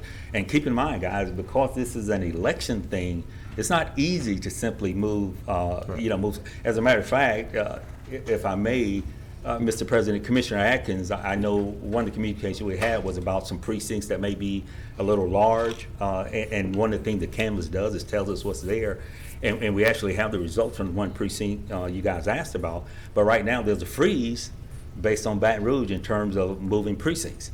But So Baton Rouge can probably, do what they want, but they everybody else probably is right, but as far as we're concerned, we can't. Even though it's above, and you guys may want to consider splitting that up. Right now, there's a freeze on us moving precincts around until 2023. We can kind of divide them up if we don't move them. For example, what happened in District 5, going 5A and 5B, but we couldn't, for example, move District 5 to someplace else. You mean Precinct 5? Precinct 5, I'm sorry. Yeah, your area. So those are the kind of things that we deal with. But no, in terms of that site, once that site is identified and we go through that process, that site becomes the early voting site. And for us, we don't really, we can't predict what a trial run may be. We may look at the spring 22 election and go, well, it's only a few things on there, it won't be so bad, and we may have tremendous turnout. So we have to assume that the numbers are going to be there, and we have to plan as though the numbers are going to be there. Well, you answered my other question was, once we turn this on, there's no turning back. You can't, and so whether you get 10,000 people show up for early voting or 10 people, right? The cost is what it's going to be, and so regardless, we've got to be prepared for whatever election cycle it is. Exactly. And then my next question was, and you may or may not be ready to speak to this today, but if not, could you do some research on it? I saw at the state there was a bill, and I think it even came up in the veto session where the governor vetoed it, and there was some talk about limiting ballot drop boxes. Yeah. My understanding was that we never had the authority to do that, and so how could there have been something to limit something, or am I confused on that? No, you're correct. As we said a few minutes ago, there generally in our state laws, there are laws for the state, and then there are exceptions for certain parts of the state. Okay. New Orleans could do it. Okay. And the issue actually came up in New Orleans. Okay. In terms of where they had those drop boxes, but I don't know under what exception they could do a couple, but they could. The rest of us can't. We can't do it without authorization. Gotcha. And I think the secretary can authorize it, but I doubt if he would without the legislature telling him to. Okay. Well, I appreciate it, and thank you for your due diligence, and we'll definitely look forward to working with you on this Thank you, matter. sir. Thank you. Thank you. Dr. Wilson. Yes, sir. Mr. Registrar, thank you for coming today. There have been some discussion in the past among the board members, perhaps getting an additional site beyond the alternate site. Mm-hmm. Is that practical, and how do we go about doing that? The legislature. You got to change the legislation. Yeah, To the election code give us authority to go specifically. beyond the one additional site? Exactly. And that's the thing I think the citizens can appreciate. Despite all the stuff you hear on the national news, Louisiana actually has a system that's hard to mess up, if you will. A lot of the laws that we have and everything that we do in our office is specified by the election code. I mean, every process we have, from the way we handle ballots to the way we set up these locations, to how people move through these locations, to what they do if certain things happen. There's a contingency for if someone shows up and they're in the wrong place, or someone shows up and they need hearing assistance, they need visual assistance. All this stuff is specified. So everything we do, which is why once this site is identified, it gets locked in, because once the citizens expect a certain precinct or a certain thing, and that changes, people start to question the integrity of the system. So the election code is very, very specific about what we do and how we do it, and that limitation is simply another law in the code. So we don't have to worry about this voting ninja? I think you already know the answer to that one, Mr. Burrell. And also, Commissioner, I just want to make you all aware, we already have money in our budget for the additional site.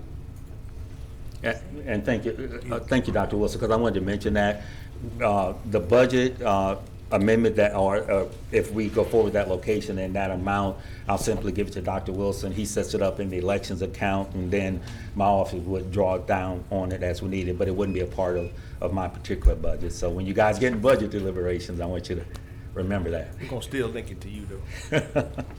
Thank you. Commissioner Jackson. You guys had a clarification. We already approved that. That basically would be budget neutral. No new money's being added. That's correct. That extra generator or whatever sounds like it's cost neutral or budget neutral. We've already appropriated. Depending on the total cost for him to run the whole program. Okay. It may not exceed what we already have budget for. Yeah. Right. So, and was that in the capital? Was that in the capital budget? Does it? I believe so. So Yeah, I believe so. it's a 3-year. Yes, sir. 3-year appropriation, so it's already there, is what I Yeah, want. and we didn't touch it last year because we didn't get anything up, and I know they had set it aside, and we're assuming it's still sitting there for once we Is get it 2 the or actual 3 numbers years? identified. 3 years. 3 years, so we won't, will we vote on it or reauthorize it, or is it just sits We there? already voted on. Okay. But one thing you will do is a part of the MOU process, signing that agreement, it will identify the budget and the cost. Okay. So it'll be part of that Especially if you process. go over. Yeah, so, yeah, you'll sign off on it before we spend it. Thank you. So, Mr. City, when do you need us to act on whatever your recommendation was? Honestly, whenever. I mean, as Mr. Burrell said, there may be an interest in getting us to look at some other sites, but if everyone is agreeable that this is the site that we want to go forward with, all it needs for you guys to do what you've done before, send me something or tell me somehow that that's the way that you want to proceed. Donna may be the best person to tell us how to do that. But it's really up to the commission to just kind of let us know how you want to proceed on it. All right, thank you, Dale, for your time and coming out and explaining the process that we're facing right now. Thank you, sir. Thank y'all. All right, thank you, Dale. Next item. Appreciate you, bro. Next item on your agenda, I mistakenly put Justin Dixon on for today, but he was originally scheduled to be here for Thursday, so. Make a motion to move to Thursday? We still need to make a motion to put him on the regular session, so. Yeah. Move to advance to Thursday? What Mario just did. Commissioner Chavez just moved. Take a second. Just moved to move him to Thursday, and Commissioner Atkins second. Seeing no one on the board, let's vote.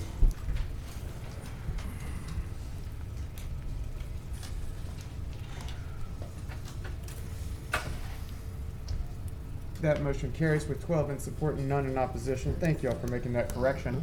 The Next final item. item under this section is the item that was added today, which is Jason Schmitz from Centenary College, and we're going to discuss the basketball tournament. I don't know if Patrick Wesley is out there as well. Yeah, Patrick was somewhere. First and foremost, thank y'all for letting me come speak to you, especially Commissioner Chavez for kind of setting this up and really helping with the funding. For those that were unaware, we ran a huge operation this last week in coordination with Caddo Parish Parks and Recreation and Robert Williams. Special thanks to Miss Mary Murphy, Miss Katina Williams, and Mr. Patrick Wills for really spearheading this with us and getting us going. They approached us a couple of months ago to partner with us to kind of do a turnkey camp, as they kind of wanted, as they kind of called it, because Robert came down and really wanted to operate a camp for as low a price, or honestly as free for as many kids as possible that typically don't get the opportunity to go to camp. And it ended up, I think, as we kind of scroll through the slides, we got some great outside sponsors, Home Federal Bank, Mercer Tech, and the Wimberley Agency, in addition to our gear sponsor, which is BSN Sports. Got great news coverage with KSLA, KTAL, and KTBS. I attached those links as well to the site, and they came out, and Rashad Johnson at KSLA did a great 6-minute Sorry, video. I don't mean to interrupt you. I don't mean to interrupt. We don't have the, I thought we used to be able to see the slides. Not no more, not with the new system, we didn't. This is what We I lost did it. addition, so we didn't have it attached. I'm just saying, I thought we used to be able to pull The it new up. system only allows it up on that screen. You used to be able to view it on your personal monitor. Right. But we do have a link to this presentation we can share with you as Okay. well, but it is on the monitor behind you. Yeah. Sorry about that. No, you're good. I would highly recommend the 6-minute video. It's on it. It's actually we put it on our center YouTube page with Rashad's permission, just because we couldn't really upload it any other way. But it was an amazing video, kind of talking about why Rob wanted to come back and do it, talking about his family and his ties to North Caddo. But if you go to, I believe, the 4th slide, right, that next one. It blew up, honestly. We ended up having 287 total campers show up over the course of 2 days. With that, they ended up having 203 fully scholarship campers in attendance, so no cost to them. And just kind of quick math, I mean, I was a high school government teacher, so I'm not gonna lie, this has been amazing sitting here watching all this stuff, so this is really kind of cool to me. You know, it costs Centenary College $15 a kid just to walk through the door, because we provided a t-shirt, a basketball, and then our insurance covered it as well. But Caddo Parish Parks and Recreation, through their grant, we also provided snacks in the morning for the kids.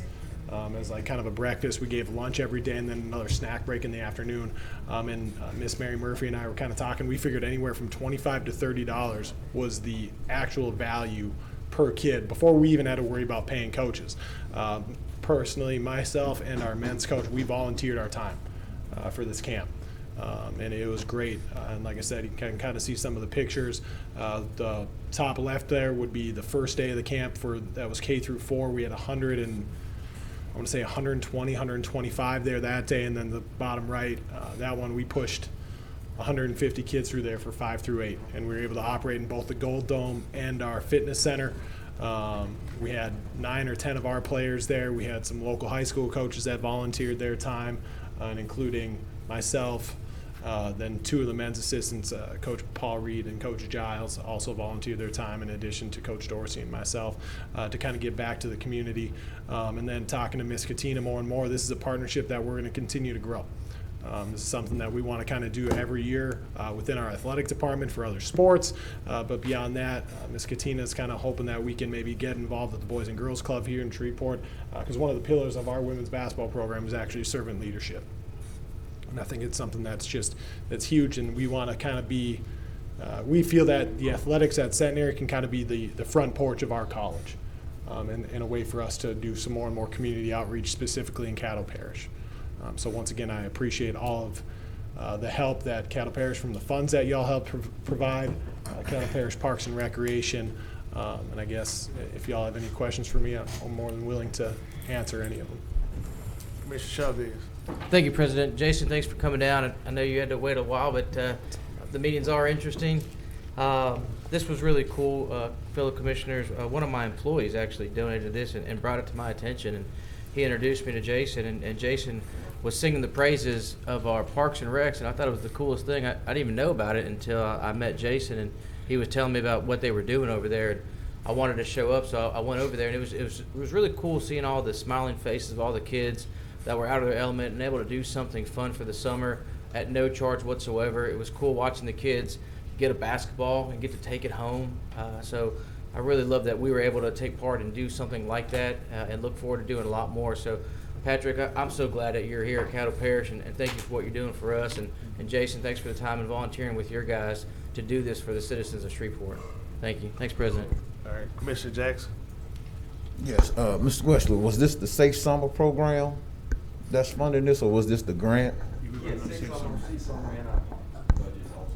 So, Safe Summer program just seems to be getting popular and popular and popular.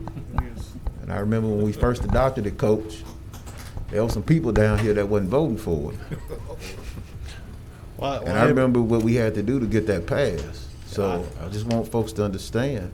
Yeah, I appreciate it. It was truly an amazing event. I mean, Rob was there signing T-shirts and basketballs for the kids. It was. Well, I'm gonna ask the clerk to pull a list of who all voted for that Safe Summer program and who didn't vote for it, and hopefully you give them a call and tell them when we put these funds aside for these type of activities.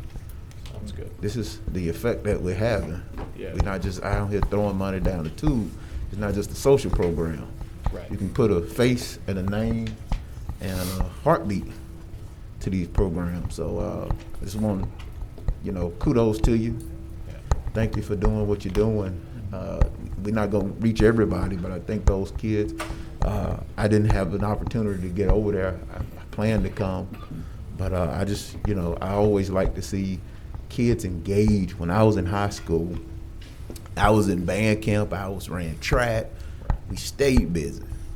And as a coach, if you keep those players busy, by the time they get home, they're wore out. Yep. And they don't have time to get in trouble. That's true. Look like y'all had a full day. Yeah, we've had nothing but great feedback from parents and everything coming through. Yeah.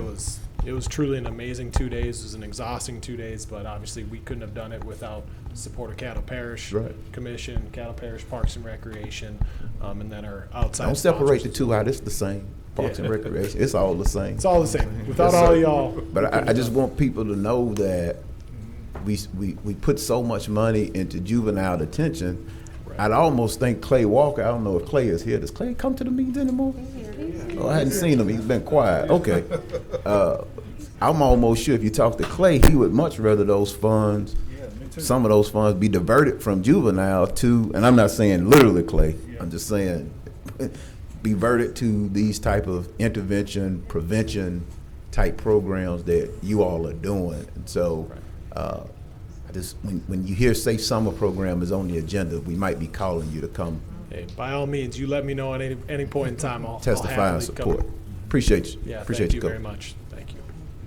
Commissioner Atkins. Thank you, Mr. President. Thank you, Jason. Commissioner Jackson's right. Some of us are very cautious when it comes to spending taxpayer dollar, and we are hesitant to accept new programs into the budget. However, I'm glad to see that y'all are doing such a nice job with Caddo taxpayer dollars, so thank you for that. And thank you, Patrick, for all you're doing to run a good program that we can all have confidence in. We appreciate that, and we appreciate Centenary sharing their people and their facilities with Caddo Parish and the citizens of Caddo Parish. So thank you, Jason. Thank you. That's it, Mr. President. Thank you for coming, and thank you for showing us the presentation. Perfect. Thank you again. Y'all have a great day. Next item?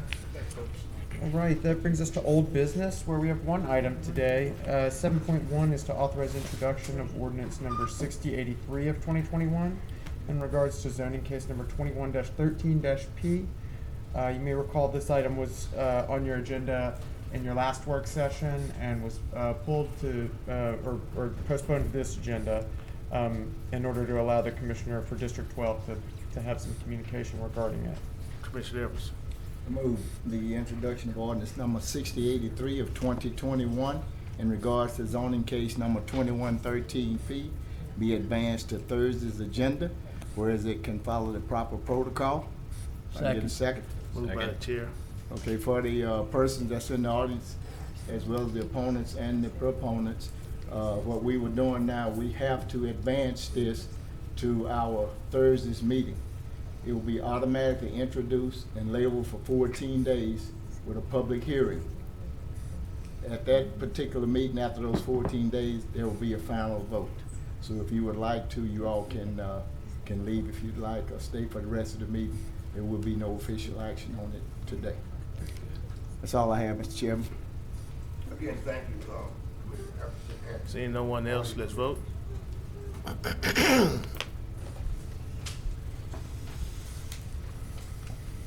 All right, that motion to advance passes with 12 in support and none in opposition. And that's the only item for old business today, and that brings us to new business. But, Mr. Chairman, before we leave, I'd just like to state that I did go out and meet personally with both of the individuals concerned. We got an emphatic understanding as to who we are and what our responsibilities are in the process. And I think that's a good thing. And still out of this, as long as I've been doing these cases, there's still a couple of items that I would be looking at that we could add that will enhance and cut down a lot of negativity when it comes up to zoning ordinances. Thank you. Commissioner Atkins. Thank you, Mr. President. I'd like to applaud Commissioner Epperson for working with both sides to try to find a resolution. I hope we'll continue to work that over the next 14 days. You know, it's often easy to hear one side of the story without thinking of the other side, so let's just all try to keep a balanced view here, and hopefully Commissioner Epperson can work out an agreement. Obviously, the existing landowners have their rights, but the landowners who want to grow their business have rights as well. So we'll just have to find a happy medium there. Thank you, Mr. President. All right. Anybody else before we move? Next item. All right, move ahead. New business. Great. Authorize introduction of ordinance 6099 is your first item under new business. It's an ordinance amending the budget of estimated revenues and expenditures for the American Rescue Plan Fund to provide an appropriation for vaccine and pandemic coordination efforts and to otherwise provide with respect thereto. Move to Thursday. Second. Been moved by Commissioner Jackson, seconded by Commissioner Gage Wise. Commissioner Jackson, you want to speak to your motion? No, just procedurally to move this forward to Thursday, this may change. We may not need this depending on what we do with the budget for the American Rescue Plan, but would like to see this move forward to Thursday, and we'll go from there. Okay. Well, I basically had a question about what some of the efforts, what would some of the efforts be, but since we don't know yet, I'll wait till then. Well, I mean, I can answer that now. It would be similar efforts to the efforts that are, working with community groups toward vaccine education, vaccine literacy, making sure that we get out into the community. We had a good discussion at the committee meeting, and so would definitely encourage the clerk. I think you sent the video out. I thought Commissioner Epperson asked, and I think you did send the video out. So if anybody wants to go out and see that video, but we know that we still have a pandemic. As I look at our agenda, we know that there's a pandemic going on, still going on, and we have to make sure that we're prepared to respond, whether it's providing our citizens with masks, whether it's providing citizens with efforts to coordinate vaccine and literacy, working with faith-based groups, working with Greek organizations at the grassroots level to work around this pandemic and get us out of this pandemic. Right. So, The only one I saw that I had a concern with was saying what I think Commissioner Epperson said about with the gift cards and making sure that giving people some monetary deal for taking the vaccine. None of that is in this. I don't know that that's in this resolution. Is there something about It's in the minutes. Is who? It's in the minutes. That's why I asked. Now, I think that was just part of the discussion. I don't know that that's in the resolution or ordinance. So that's just was some discussions that was had. Okay, Commissioner Chavez. Thank you, President. My only question was on the food distribution. Is this like a scenario where we partner with the food bank, and I had a couple constituents reach out to me and ask how exactly is the food portion of this going to be handled? And we can wait till Thursday to answer that. I was asked that, so I wanted to ask the author or the committee. Well, in the past, the food distribution has always been in the most needed areas first, and then we go to the other areas. And I that's guess according to our attorney. That's the way that she said we had to do it. Would the people that come up be able to get a food box without a vaccine, or is it like a trade? Are you getting a vaccine and you're getting a food box? Is there a question to me? I was looking at the attorney. I'm sorry. I'll defer to the author. It came out of committee, so I'll wait till Thursday to get Well, clarification. I can explain it now. Again, that was just a conversation. There's nothing in here that's, we may not even do a food distribution. Those were ideas that came out of it. So it's not, you get food for a vaccine. There's a food box distribution, and they may drop a card in there that talks about encouraging people to get the vaccine. Gotcha. So That seems like a not good idea. give and take type situation. I got you. I'll be for it. Thank you, President. All right, Commissioner Talaferro. Yes, thank you, Mr. President. Yeah, Commissioner Jackson did address the food issue. Yeah, basically, it was putting information in with the food, not actually distributing food, and there was no trade for inoculation versus getting any kind of material object. No gift cards, no food. It was just pushing out and using the opportunity to use the food distribution from the food bank as a vehicle. Cool. Thank you, Mr. President. Commissioner Hopkins. Okay, so let me ask this to the author. So we've got municipalities up north that have food distribution, the boxes. So what we're saying is we may take some of that money and put information with those boxes as they go out or something to that effect. If the food distribution is one of the identified projects, it may or may not be one of the identified projects. The goal was to, because my idea is to, as I mentioned in the American Rescue Plan Fund meeting, is to more than likely have something that we can have a multi-year. This is not nearly enough, but whatever we do, whether it's food distribution, whether it's a back to school event, whether it's something in your community that you're doing. It's something that, you know, if a commissioner says, hey, I have an event that's going on, I would like to do vaccine coordination or vaccine promotion or vaccine education, something like that, it provides resources for that. So you may not even do a food distribution in North Caddo. That's gonna be up to you as the commissioner to, or those communities, if that's what they want to do. And then so we're gonna do, as far as the vaccination sites, probably like what we did with the Men of 100, something like that, or? Oh, yeah, so if that's what you want in your area, you would get with administration. Okay, thank you. Mhm. Commissioner Corto. I think my question may have already been answered, but I'm gonna ask it again. So is it so that the public is not confused? Even if we're doing the food distribution, it's not going to be an inducement or remuneration as an exchange for getting a vaccine. No, I mean, I don't see it that way, but I can't speak to what. But it could anybody be. would wanna do It could be perceived as such.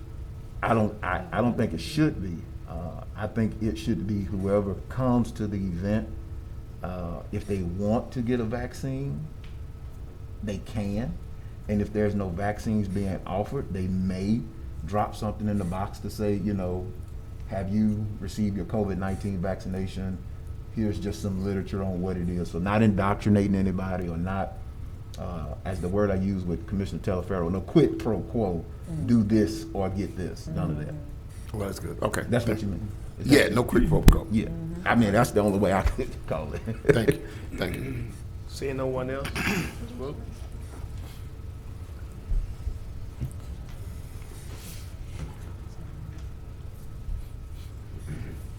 And that motion carries with 12 in support and none in opposition.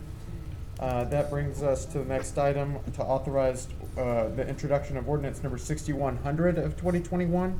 It's an emergency ordinance strongly encouraging masks or facial covering in public places and mandating masks or facial covering in certain parish-owned buildings and otherwise provide with respect thereto. Just as a note, the initial version of this that was uploaded to the agenda was missing some language. That language was corrected and added in an updated version that is attached. So just wanted to note that. I'd like to introduce a substitute motion to follow John Bell Edwards' proclamation of 137, which was introduced today. Second. Dealing with the mandatory use of masks statewide. Been moved by the chair, seconded by Commissioner Gage Watts. Seeing no one on the board, let's move to advance it. Sir. Or not? Well, I was gonna.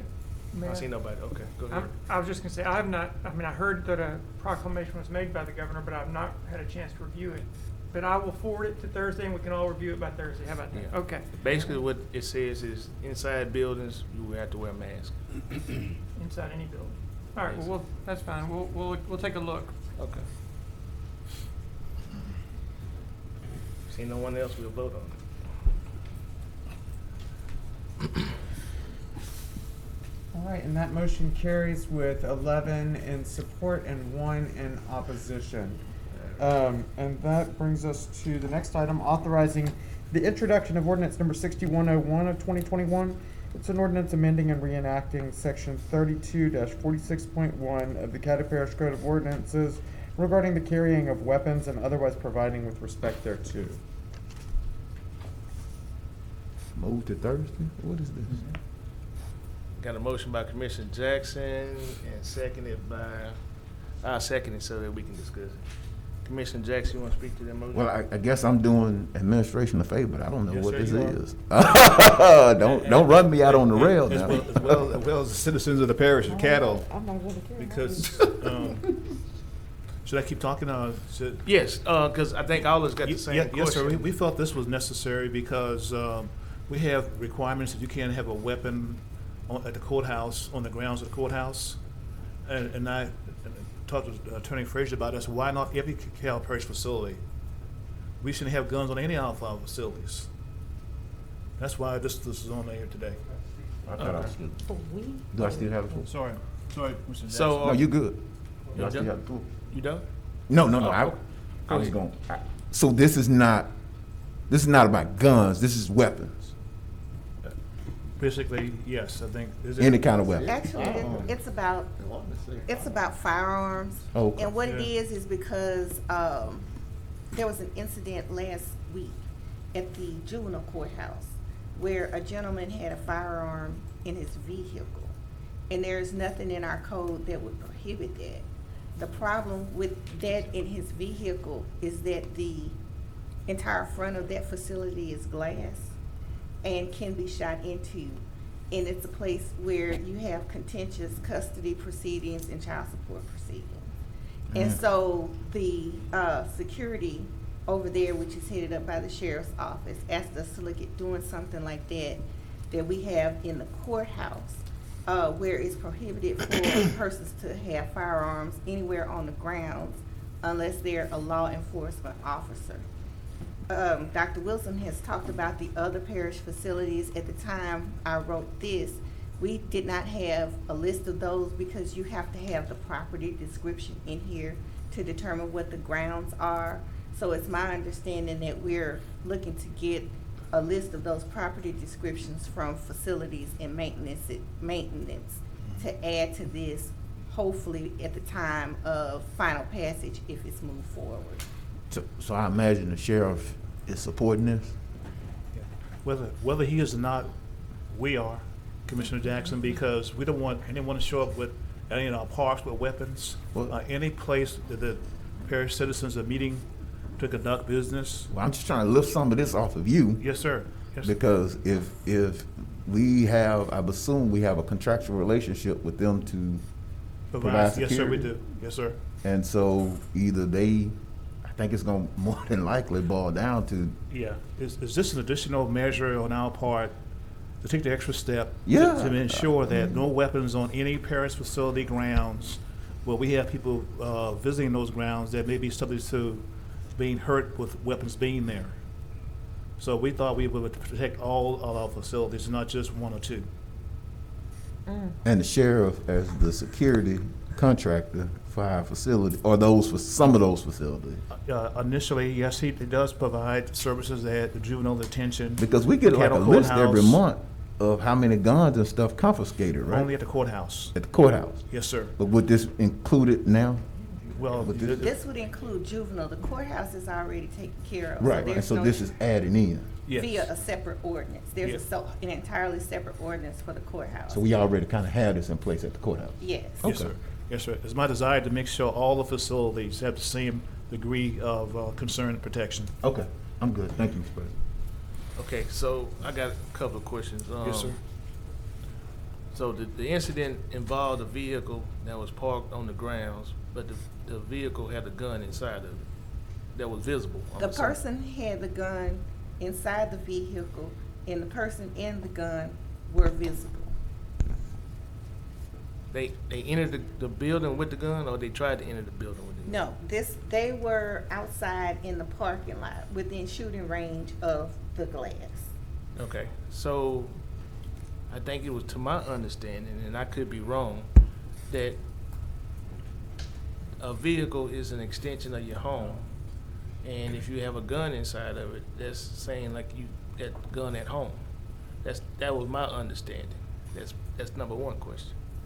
Yeah, y'all can answer if you want. Yeah, that's right. If your vehicle is parked on parish property, it's like the issue. You don't have a home on parish No, property. right. It's like the statute issue with the monument. Not unless it's a monument. You know, we have something that don't belong to you on parish property. Yeah, unless it's the money. You're right.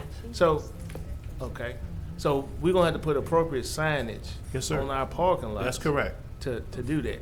Yes, I sir. mean, the roads that we drive on are either city, parish, or state, or interstate roads that you don't live on. But at the same time, people still driving with guns inside of vehicles. Yes, sir. But we're talking about parish facilities, buildings. I'm just saying the difference between a road and, I'm trying to get the difference between a road and a parking lot. So the roads are owned by a government body and the parking lot is owned by a government body. I'm just trying to get a difference. Second of all, how are we gonna enforce this? Because at the courthouse, you have deputies that metal detectors and they empty your pockets and all that. And that's how they get the long list that we get every month. So are we gonna do that at every other parish buildings in order to enforce this? No, sir, you have to spell your rules out in advance. If someone reports someone with a weapon on the parish, at the parish facility on the grounds, we can act. But you cannot act without having something posted prior to that.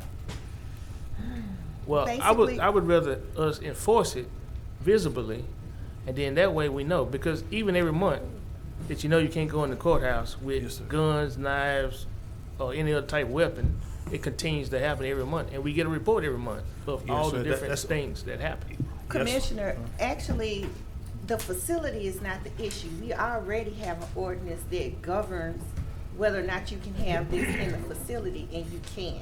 This is specifically extending this protection to the grounds that surround the facilities. Okay.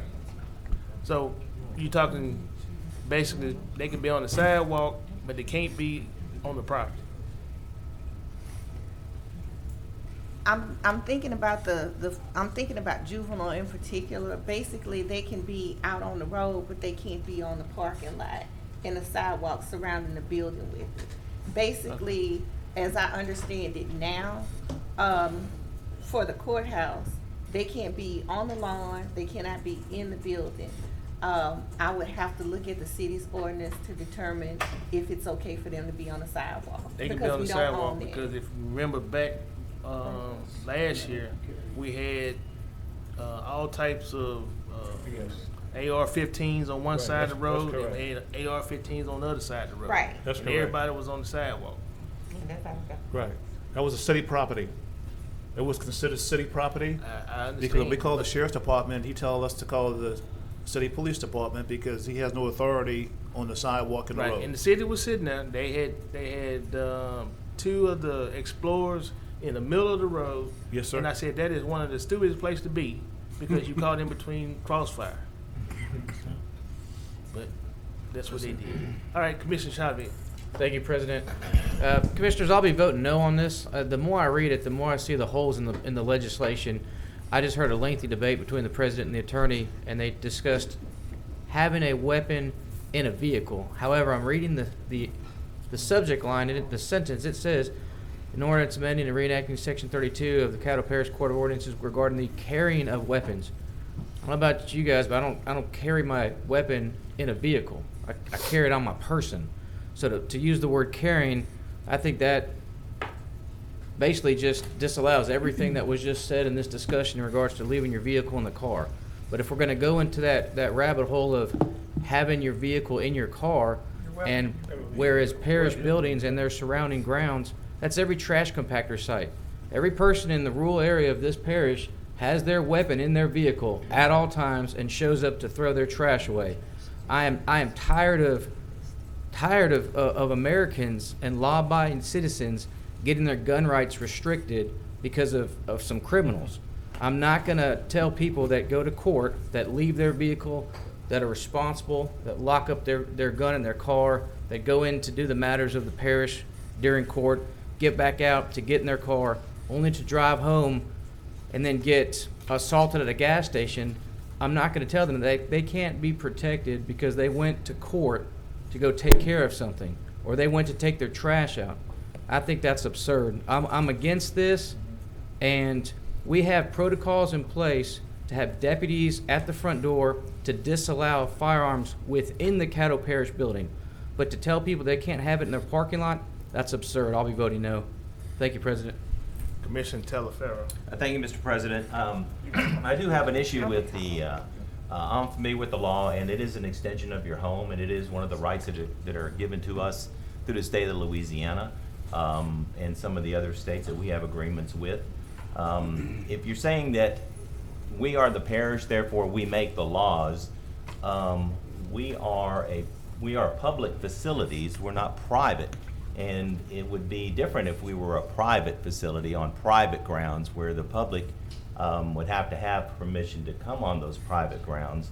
And to make the argument that if I have a gun in my car, and I have a glass building, then I'm a potential threat I think that there's potential threats all over, and we cannot legislate every threat that is out there.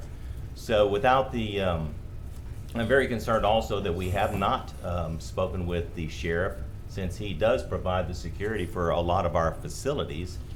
And so I just have a real uncomfortable feeling about, one, as the Commissioner Chavez said, the way it's worded, no person shall carry any firearm. I get that, unless you're law enforcement and you're duly qualified to do that.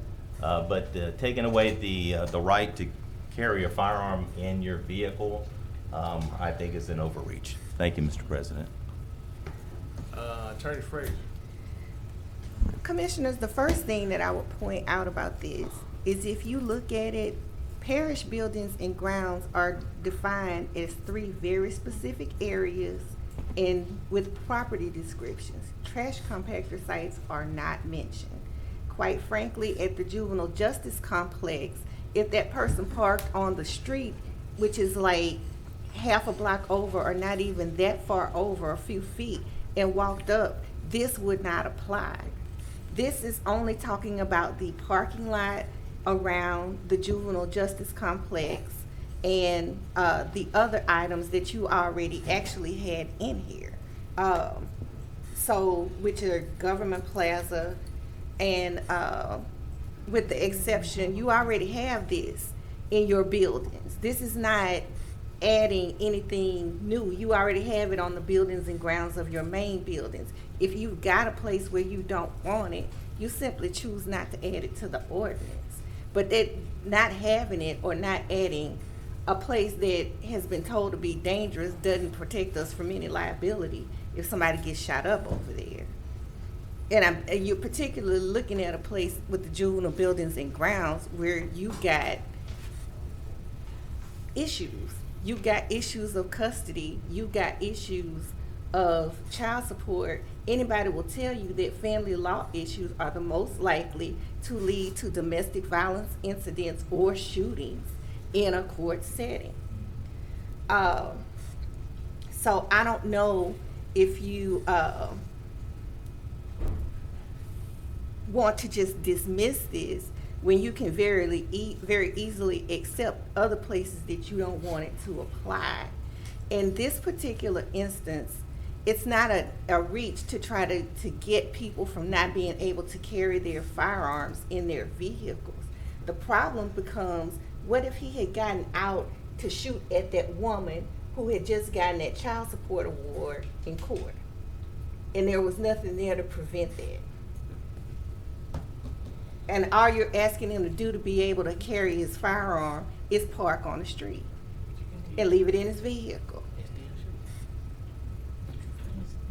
And I think, Mr. Cox, did you have something? Could we yield some of our time to Ted, President Johnson? Yes, she still has 4 minutes left. Okay. Yes, sir. Let me tell you how this incident went down. Tuesdays is what we call child support day, and 50% of the people come out of the court upset. There was a lady who just got a child support award. She told the Caddo Parish deputy contract security guard, says, I'm a little concerned to go out there because my father of the child has a friend out there and he's sitting in a car, and there had been some incidents before. So the contract security guard, to his credit, and we're going to write a letter to the sheriff because he did an excellent job. He walked out, took a look in the car, and there the guy was sitting in the car with his weapon out on the front seat. Now, again, the contract worker, the security guard, was alerted by the lady because she didn't want to go outside. So as soon as he goes outside and he sees the weapon, then he didn't ask, he said, do not move, don't go anywhere near that weapon. Of course, he had his hand on his weapon. He reaches into the car, he grabs the weapon, and he pulls it out. About that time, there was another car that was with brought the individual to court, drove off. Now, the individual in court the child support award was against him, or not against him, but he had to pay a certain amount. He had a history of domestic abuse violence. So what the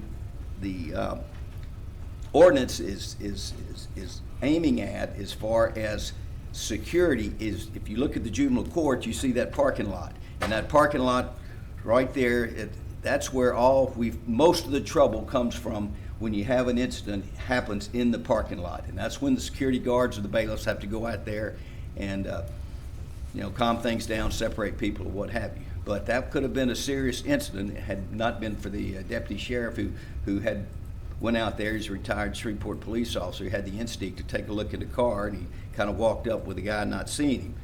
So what the judges are asking is that not be allowed to come into the parking lot with a weapon in your car, and there would be a sign up there saying, no weapon in the parking lot in your car. That's basically what the ordinance is geared towards. I think Ms. Frazier adequately explained that, but there's a danger every day at the juvenile court because people are not happy. They have their children removed. They're have to pay child support. I can assure you on Tuesdays, that's I hate to say it, but that's our most dangerous day. So, it's not a restriction. It's trying to take somebody's gun rights away, but it's protection for the individuals who have to go in that court, and it's protection for our probation officers, our judges, whoever's in that court and coming back and forth on a regular basis. So that's how this all came about, was because of that weapon that was on the front seat, and the lady who got the child support award didn't want to go out there because she knew there was something up. Now, whether or not anything would have happened, who knows? Anybody can speculate on that. But I can tell you that deputy sheriff, and I would imagine, I don't know for sure, but I would imagine the sheriff would wholeheartedly support that. But due to his experience, he was able to take that weapon away from the individual. Now, he did get his weapon back, but that was after a patrol car came up and patted him down and made sure that there wasn't a warrant for him. So.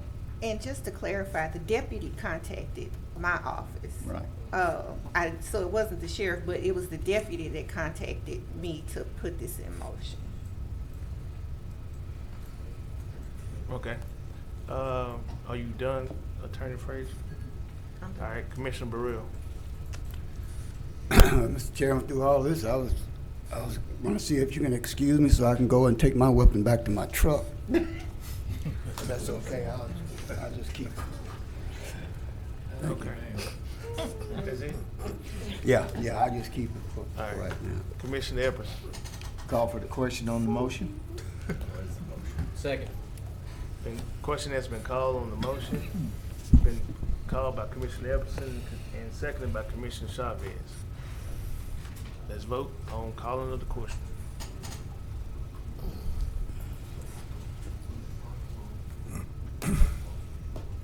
All right, and that motion carries with 10 in support, 1 in opposition, and 11 in support and 1 in opposition. So that brings us to the vote.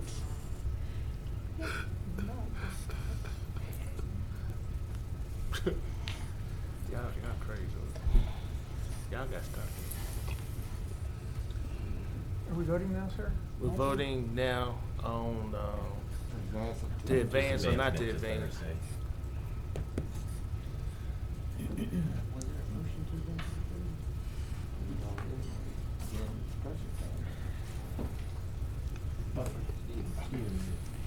All right, and Commissioner Jackson, standing here, also said that he's a yes vote. So that makes a 7-5. That motion does advance. All right, next item.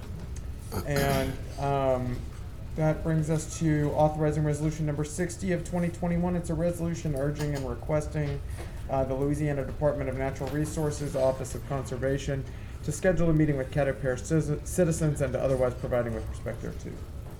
Commissioner Epperson. Move to advance to Thursday's agenda for final Second. action. Who seconded? I heard Jackson. I saw Lazarus got his hand up. Moved by Commissioner Epperson, seconded by Commissioner Lazarus. Commissioner Epperson, you want to speak to your motion? Very good response from this particular resolution, and that's what I like. across both ends of the spectrum. Got some good response from fellow commissioners. We had some public comments, and I'm sure there are many more to be coming because I got several via email, both pro and con, relative to this resolution. So I would ask that we continue our dialogue, be open to suggestions and emails that we've received in reference to this, and come forward with a voting of our convictions on Thursday. Thank you. Commissioner Atkins. Thank you, Mr. President. I'm opposed to the resolution as it's currently written. There's parts of it I support. I agree with Commissioner Epperson that we need to give citizens some say in how wells are drilled and how that process is managed to ensure that we protect citizen safety and reduce the number of nuisances that are being produced by drilling activity that occurs close to high-density population centers. However, I'm not in favor of the one paragraph that makes reference to a 6-month moratorium. So I'd be happy to forward it for further discussion on Thursday, but at this point, I'm opposed to the resolution. Thank you, Mr. President. Commissioner Hopkins. I too, from Wall City, definitely do not support it as it's currently written, because you're going not only from talking about the drilling of Haynesville wells. It says a 6-month moratorium drilling within the parish, and you're talking about shutting down an industry in Caddo Parish and a lot of jobs by doing that. And I think we have already, we have a system through the Department of Conservation and Natural Resources to have notices and things like that. Maybe we need to work with the legislators to change some verbiage there. But as written, I do not support, and I'll be voting no today. Yep. That's it. Yes. Okay. Commissioner Chavez. Thank you, President. I'll be voting to move this forward. I applaud Commissioner Epperson and the work that he's done with getting the people out and hearing the voice of reason. One of my main reservations was letter E on the facilitating resolution of property damage issues between citizens and drilling companies without the need for legal action. We just literally heard about situations where people are forced to pay something and they go to their car to get guns.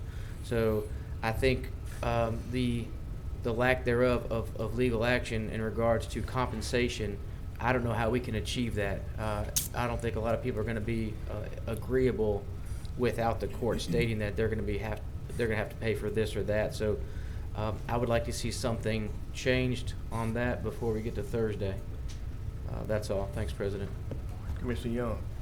Thank you, Mr. President. I support this resolution, and I want to thank Commissioner Epperson for bringing it forward. I tried to address this issue last summer when a lot of people were concerned about fracking underneath Cross Lake, and I don't think that there's a huge question about whom we should protect in this pairing of parties. There's a bunch of companies from usually Texas that come and drill here, and they impose a lot of costs on their neighbors who are our citizens and the voters here, including like having to deal with all the dust that they kick up. That's a cost that should be borne by a company, for instance, by hosing down their dusty places in advance like a responsible neighbor would. Since we're not guaranteed to get any sort of moratorium because we're only resolving to ask for one, but I think it's worth asking for one, and it's also worth addressing all these other concerns that out-of-town companies are imposing on our citizens. So even though it is an important industry for employing people, all the profits leave our parish and our state, so I'm not really that sympathetic to the companies, and I will certainly support this. Thank you, and thank you to Commissioner Epperson. Commissioner Atkins. Thank you. I'm really disappointed to hear people say that these are all out-of-town companies that are drilling in our parish. There may be a lot of out-of-town companies, but we shouldn't forget how many service-related industries are tied to each of these jobs and how many of those service-related industries are local jobs and local employers. We also shouldn't forget about the royalties that our landowners receive from wells drilled in Caddo Parish, and we shouldn't forget about the taxes that Caddo Parish receives from wells drilled in Caddo Parish. Please don't forget that each of these wells cost about $10 million apiece if we're talking about Haynesville wells. That's a bit, each well is an economic development project in itself. So let's not be so cavalier to throw these guys and gals under the bus so quickly. The moratorium portion of this needs to go. I'm supportive of the other portions of Commissioner Epperson's resolution, but the moratorium piece needs to go. Thank you. Commissioner Jackson. Yes, Mr. President, thank you. I like to keep the issues where they are. And I always say, read what's there, and let's not improvise what's there. Attorney Frazier, as I read this, who drafted this? Does legal draft this? Yes. As I read this, if this advances to Thursday and is subsequently passed on Thursday, nobody's shutting anything down, is it? No, it's a resolution request. So I want to make sure we know where we are, we know what we're voting on. Nothing will be shut down. What are we asking for? It basically asks the Department of Natural Resources to review, to make reviews or review their process, and it recommends to them to take that action. Is that? So we're just making a recommendation to the Department of Natural Resources. So I don't want folks to think that, oh, if this passes, Commissioner Epperson is trying to shut people down when this passed. He's simply asking the department, which has jurisdiction over this matter, to act, to review and put in place a moratorium. They may take it and say, go fly a kite. Simply asking us as local legislators to take a position with this State Department to act. And so I don't see any harm in this, and I appreciate Commissioner Epperson for bringing it, and we always need to make sure that the folks in Baton Rouge or Washington, D.C. know what's going on at the local level. So I don't think anybody's going to be put out of job right now if this passes on Thursday. Thank you, Mr. President. Commissioner Talaferro. Thank you, Mr. President. I do like a majority of the crafting of the resolution. I'm all about looking out for our citizens' rights, and this is no different than anything else. If we're going to have a resolution and we're going to ask the Department of Natural Resources to even consider resolutions, then I would like to either send it to committee or Commissioner Epperson consider, maybe recrafting it for better verbiage, so that we are all in alignment and we can all get behind doing what's right for both our citizens and making a statement that there are certain things that we, as a commission, would like to see implemented. I'm all about ensuring that we look at creating a liaison that can actually be that vehicle that our citizens can come to, and they can work, the in-between and the backstage issues of any kind of drilling facility or any drilling operation. So either we send it to committee for recrafting, or that would be my suggestion, Mr. President. Just send it to committee for recrafting, and maybe we can all come in, be in alignment to the verbiage. Thank you, sir. All right, I'm gonna call for the question, even though nobody's on the board. I think Commissioner Talaferro made some more people get on the board, but I'm gonna go ahead and call for the question. A second. Motion been called. The chairman called for the question on the resolution, and been seconded by Commissioner Epperson. Let's vote for calling for the question.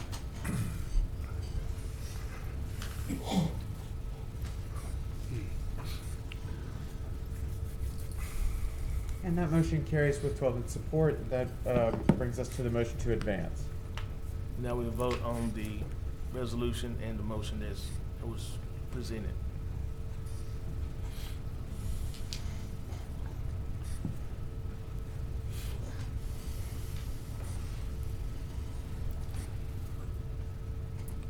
And that motion carries with 8 in support and 4 in opposition.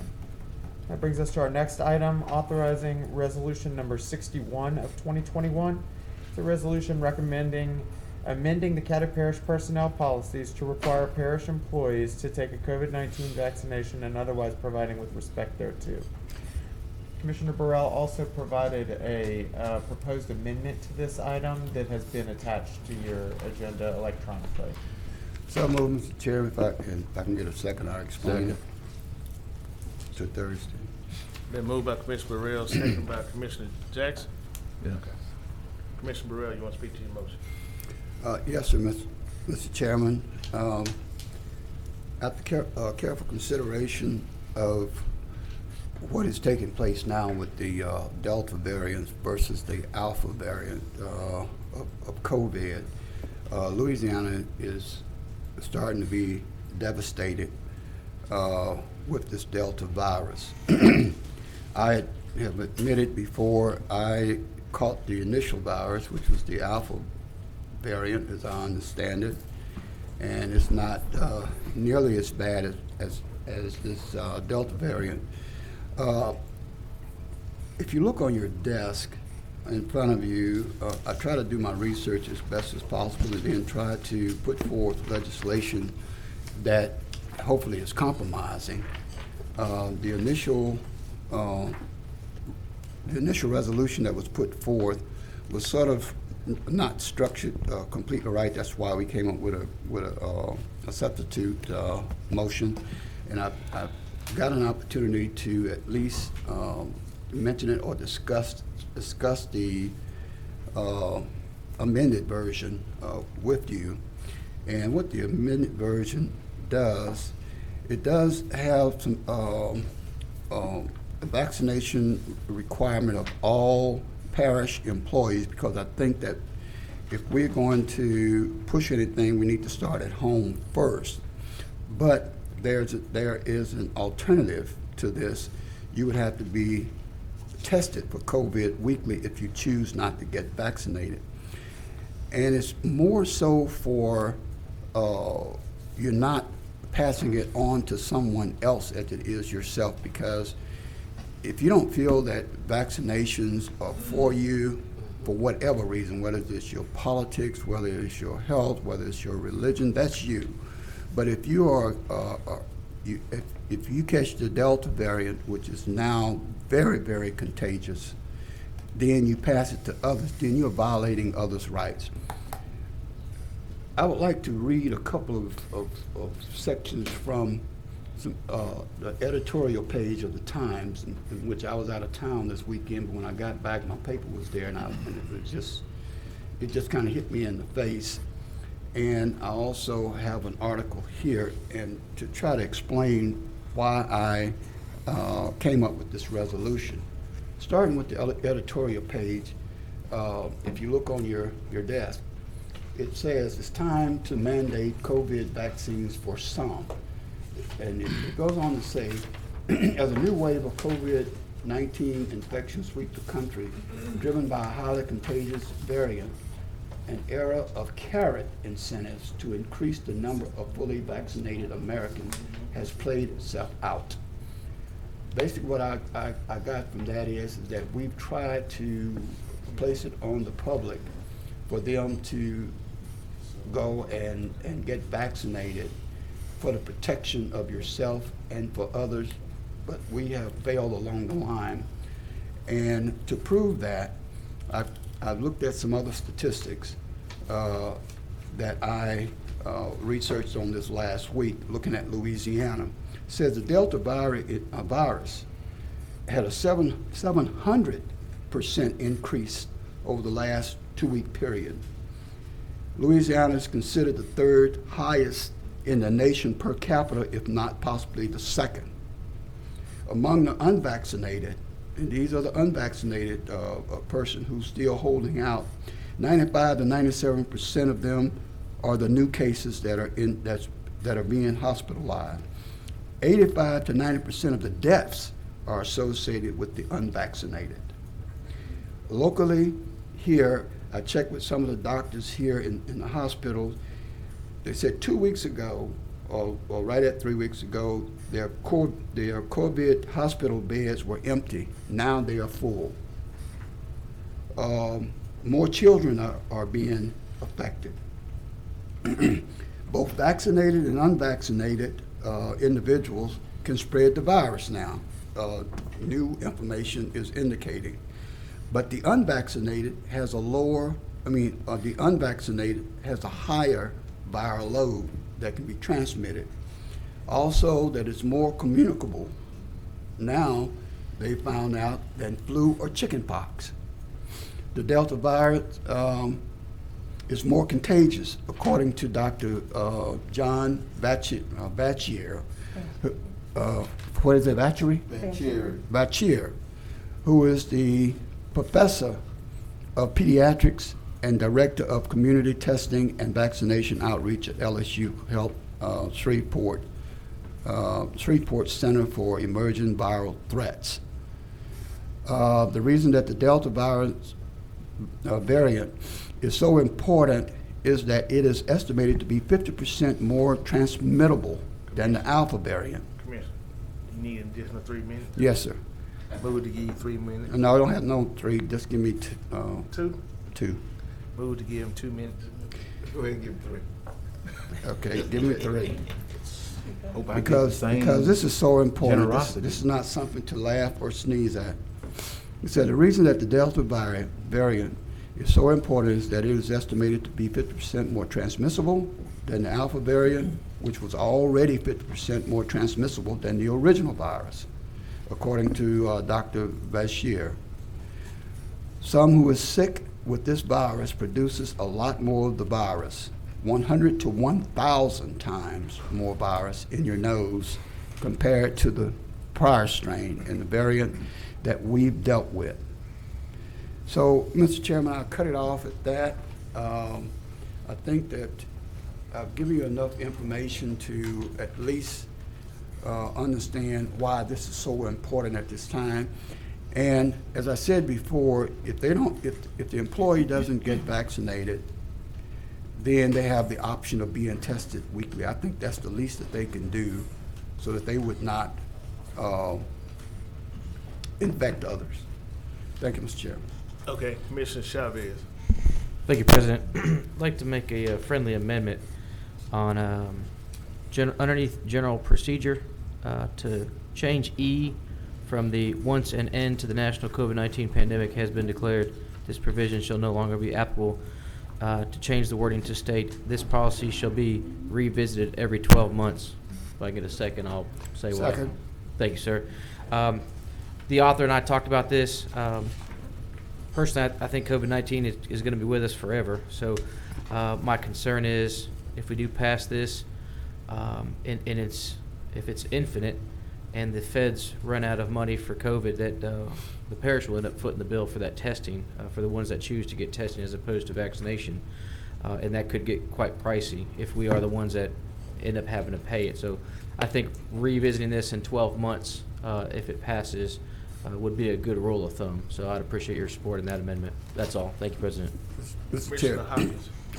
Well, I mean, we've got a motion and a second on the floor now, so. For an amendment. For an amendment, yes. Yeah. That was a friendly amendment I accept, Mr. Chairman. Yes. So during our discussion on the bylaws, we said that friendly amendments don't exist by Robert Rules of Order from what we talked about. So what we have to do is now is take a vote to add that as a friendly amendment by the body, and then we can move on. So or you can ask if that motion to amend is accepted by acclamation. Yeah. So if everybody's okay with that, then we'll move forward with that amendment to his motion. But if not, then we'll vote on it, and it would have to pass by a majority. We're just talking about that tweak. Yeah, just that tweak. So if everybody passed by acclamation, then we can move on and continue the discussion. If not, then we vote on it. So, pass by acclamation? You good? Yep. Okay. Amendment. Yes, that's what we're talking about, just the amendment. All right, Commissioner Hopkins. A couple questions to administration. Do we know what the costs are per test? Do we have any? I believe we do. We have a little rapid test. Eric, do you know what the cost for that was? You mean the self-test? Yes. Self-tests are $20, but right now, $20. it wouldn't be the test that would cost us, it would be It's the if process. we had personnel to administer the test. Right, yeah. That would cost us the. So we don't know what the cost would be right now. Right. Right, that's We correct. would have to. We can tell you what the test costs, but we would like to have it done by a medical competent authority if we have to go in that direction. And then have we talked to our group employee council? I mean, what have not we heard anything from our employee Not yet council? on this one. We haven't, I'm quite sure this will be something at our next employee council meeting, but we had not talked about it in the past. I can tell you, I received calls all weekend long from employees, and I know I have a different relationship with employees than most of us up here, but I'm talking about almost every department I got a call from. But that was based on the original proposal. That's correct. They are really concerned about being forced to take a vaccine. Okay. That was based on the original proposal, which has been amended. That was the alternative. They're So- concerned about the testing also. And you know, like I said, there may be a way to fix this, but as it currently, even with this, I'm still skeptical. Now, I'm being truthful. I'll tell you right up front, I'm skeptical even with the testing deal because we don't know what the costs are, what all's going to be involved, how long it's going to go on. We'll never know that really. But we'll get a sense of at least what the cost will be with a good estimate, I think, once we know the cost. I would like, and I've already started talking, so this is not a motion.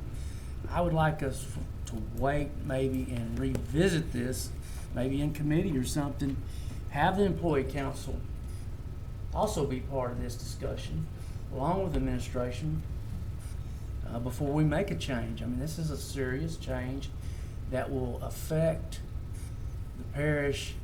Yeah, if they don't get, they get sick. I understand all that real well about getting sick.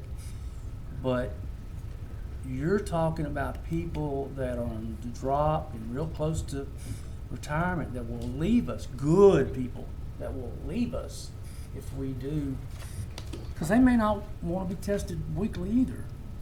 I don't know that feeling yet, so I don't want to just jump into it. And what we do today, if we vote to move it forward on Thursday, we're jumping right to it, and there's no in-between time to really sit down and have discussions. So that's what I'm concerned about. Well, we have, I'm through now, thank you. Unless you make a motion. Commissioner Carter. Yes, thank you. I got a couple of questions, and this is to administration. And I don't know if you guys got the answers. Is there any way we can determine what is the percentage of people that work for the parish that are already vaccinated? The only way to do that, sir, What we we have not done that yet because we felt that we are infringing on certain medical privacy rights. Okay. So we had not, I don't know who has got a shot, who hadn't. Okay. And if there's someone that's voluntary that's telling you, I felt it was not my position to go and ask them if they've taken the shot or not. Understand. And my next question is to legal. What is the possible legal redress on a mandate such as this? Commissioner, one thing I do want to clarify before I answer that is that moving this to Thursday or even passing it basically puts this back in the administrator's hands to bring to the commission for a recommendation for a policy change, because your charter specifies that the policy changes to the personnel policies have to be brought by him. So there may be time for questions to be answered or whatever, but Correct. Passing this does not jump right into amending the policy. The next, as far as the legal redress, it's gonna be kind of a case of first impression. What we have right now is we have the federal government has issued mandates of this same nature for veterans hospitals, and we've got a couple of cities, I believe it's New York and Philadelphia, And New that Orleans. have mandated their city workers to have this similar policy, and we also have guidance from the U.S. Department of Justice that states that local governments or governments can issue these type of mandates. They can or cannot? That they can. Can. Now, does that mean that once these are challenged in court, that that's what the courts are gonna say? No. So, we don't know. Okay. All right. Thank you very much, Mr. Chair. Commissioner Young. Thank you, Mr. President. I didn't support this idea when I first read about it because there wasn't an opt-out for vaccination. Now there's been included an option to test weekly. I can say from personal experience, having missed our last meetings from having the Delta variant, that you can test yourself twice with a rapid test for $24, so they're $12 each with a rapid one, so that's not too expensive. Something else that concerns me about it is just that there's a little complexity, which is that vaccinated people can still catch this and spread to other people, so it might need to be that they test too. I myself was vaccinated and caught it and spread it to other people. So it seems like the testing should not be excluded by the vaccine entirely because there's that ongoing risk. We could conceivably add in a masking requirement for people who work with the public, who are working for the parish. And it would also be nice to see a little more nuance on the question of public interaction. Some people, for instance, probably in fleet services, like don't really interact with the public very much. So we might want to adjust this for their perspective. They might not need to wear a mask at all. They might not need to, take the same public-facing precautions that someone like a receptionist might take. And so I'm going to vote in favor of this just to move it forward and continue the conversation, but I'm not sure about it yet. Thank you. Mr. Chairman, could I comment on something that you said? This is my own. Oh. Commissioner Jackson. Yeah, I'd like to, oh,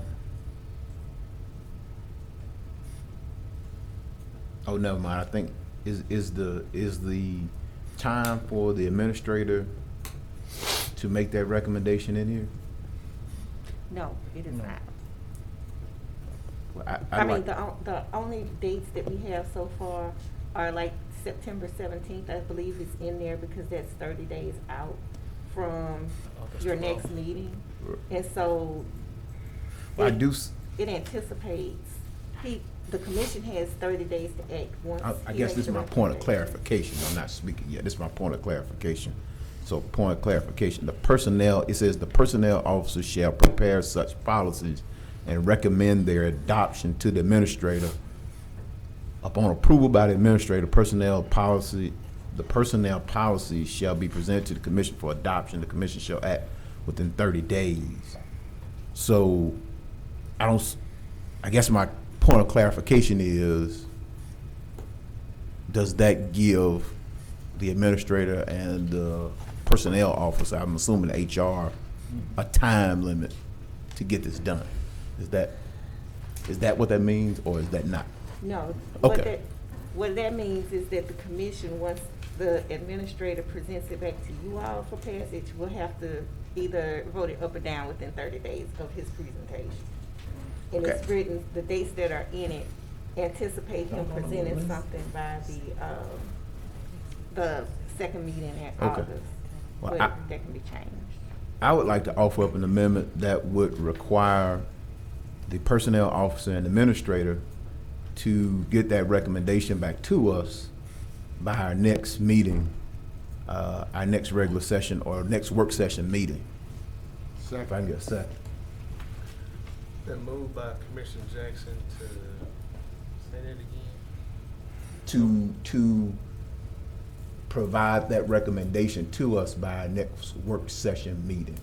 Okay, been moved by Commissioner Jackson to put a timeline on the administrator to have Yes. that access by next work session agenda. Yes. And it was seconded by somebody on this side, Commissioner Epperson. Yes. Okay. So I need to speak to my Speak to- amendment. Yeah, speak to your. So the reason why I'm offering this amendment is it's silent. And we all know that when things are silent, not having it in here could mean it could take a year to get that recommendation back to us.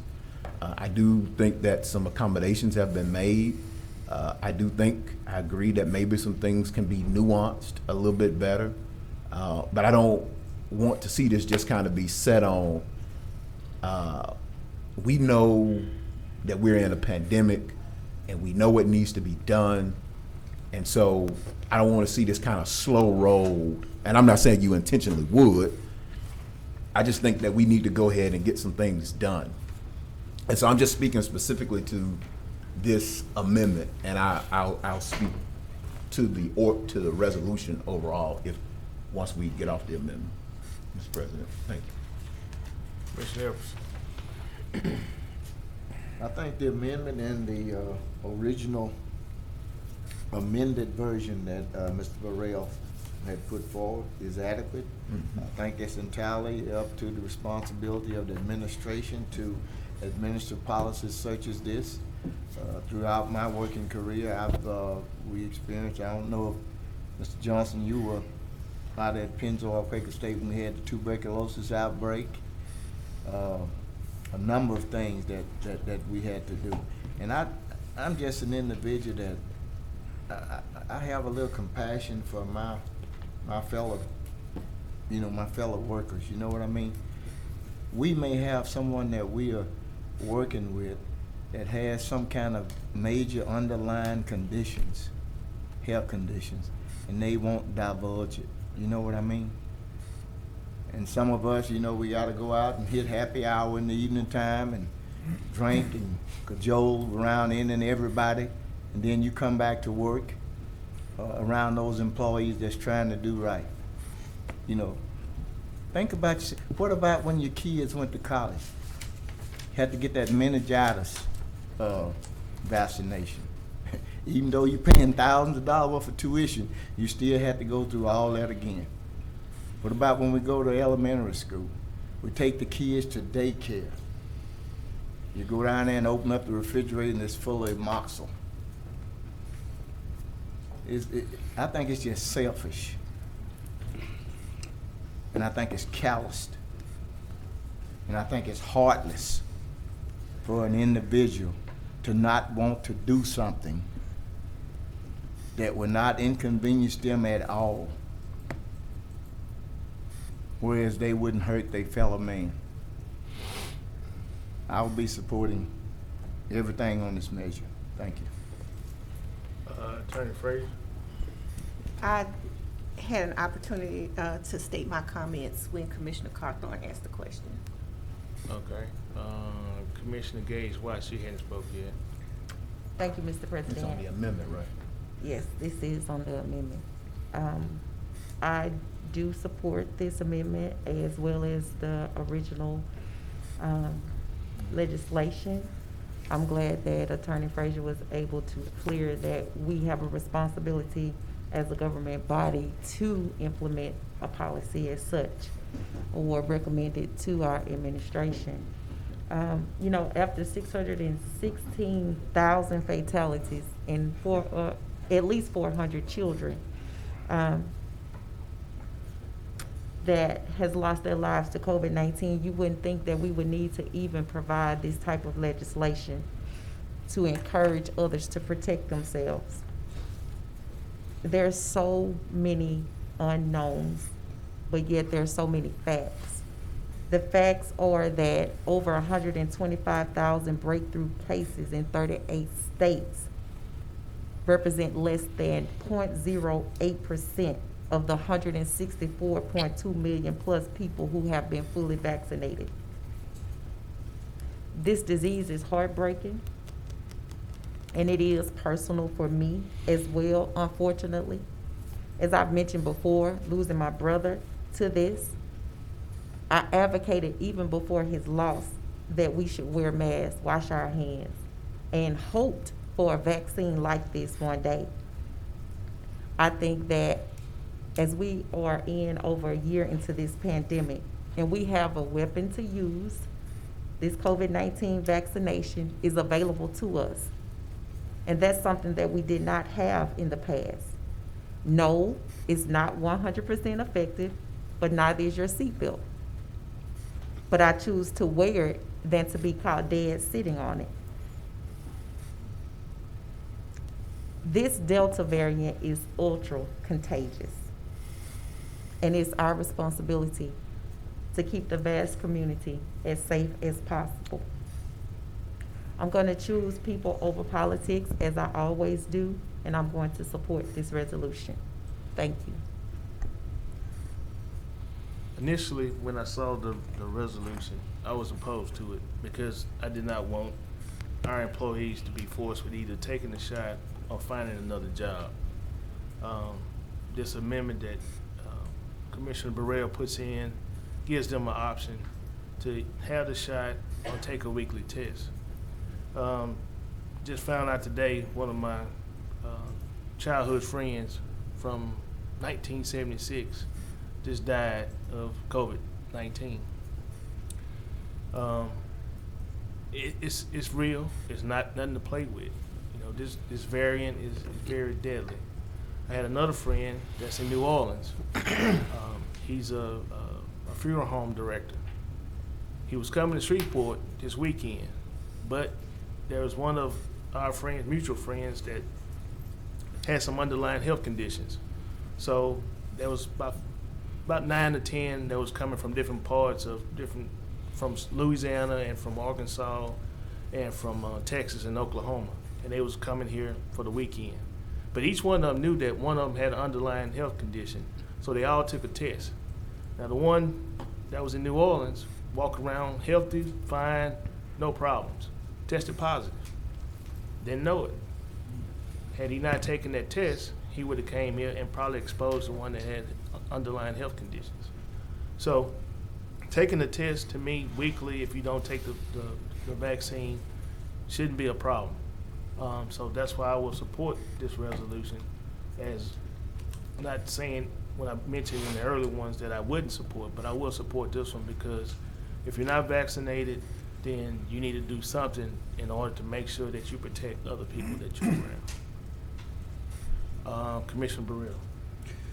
Thank you, Mr. Chairman. I just want to go back and address something that Commissioner John Paul Young had said in his comments. You know, the fact that some of our employees may not really come around most of the general public is one thing. My concern was not about that or infecting another employee. It is actually them going home and infecting that 12-year-old or younger kid who cannot be vaccinated because they're not, you know, they're not in that population that they have, or somebody that is that has underlying conditions. So unless he lives in a bubble, then he's going to come in contact with somebody that he could possibly spread it to. So I appreciate what you're saying, but I want to say that it is more so than just affecting other parish employees or the public, but you may talk about the family or other people that's associated with that individual. That's my only comment, Mr. Chair. All right, Commissioner Lazarus. Yes. Thank you, Mr. President. I'm not for any sort of mandate, whether it's mask, vaccinations, whatever. Whether you're offering an amendment to have somebody test weekly or not, to me, it doesn't really matter. You're still if you're not mandating a vaccine, you're mandating a weekly test. Commissioner Gage Watts mentioned seatbelts, but as a potential reason that to concede our liberties. We don't have to wear a seatbelt outside. You're getting a vaccine that is with you from now on, not only when you're in a car. You're not just encouraging a vaccine, you're mandating a vaccine. To me, another point, we're going to lose some valuable employees over this. People are not going to take it, they're going to quit. And I don't know if y'all are aware of shortages of people outside in the parish already for working, but you're not going to replace these folks that quit. Previous concessions of our liberties, there's no excuse for further concessions. Thank you, Mr. President. Commissioner Jackson. Yeah, thank you, Mr. President. I thought we were speaking on the amendment, but I see people speaking directly to the resolution. I have some observations. Dr. Wilson, to be employed here, don't employees have to go through a pre-employment screener? Yes, sir. And in that pre-employment screener, aren't they required to have a medical type exam? Yes, sir. And in that medical exam, don't they have to, or, well, let me say, a drug test? Just a Drug test. It's a drug test. Drug test. And a physical, right? Whether you No, do the no, job. not physical. But a drug test. Yes. I'm zeroing in on the drug test. Okay. Right, yeah. And if they don't pass the drug test, what happens? They don't work here. I can't, If they don't pass the test, they don't get the job. so they're mandated before they accept the employment offer here Right. to go get Right. tested. That's correct. Oh, okay. And if they fail it, no employment offer is made. That's correct. And is it re-offered to them if they fail it? No, sir. Oh, so to become a employee of Caddo Parish, you've already done a mandatory test. And I hear people say, I don't want to wear a mask. I don't want to social distance. I don't want the economy to shut down, so we don't want to do some of the more severe mitigation methods. And hell, now we here saying we don't want to take the vaccine.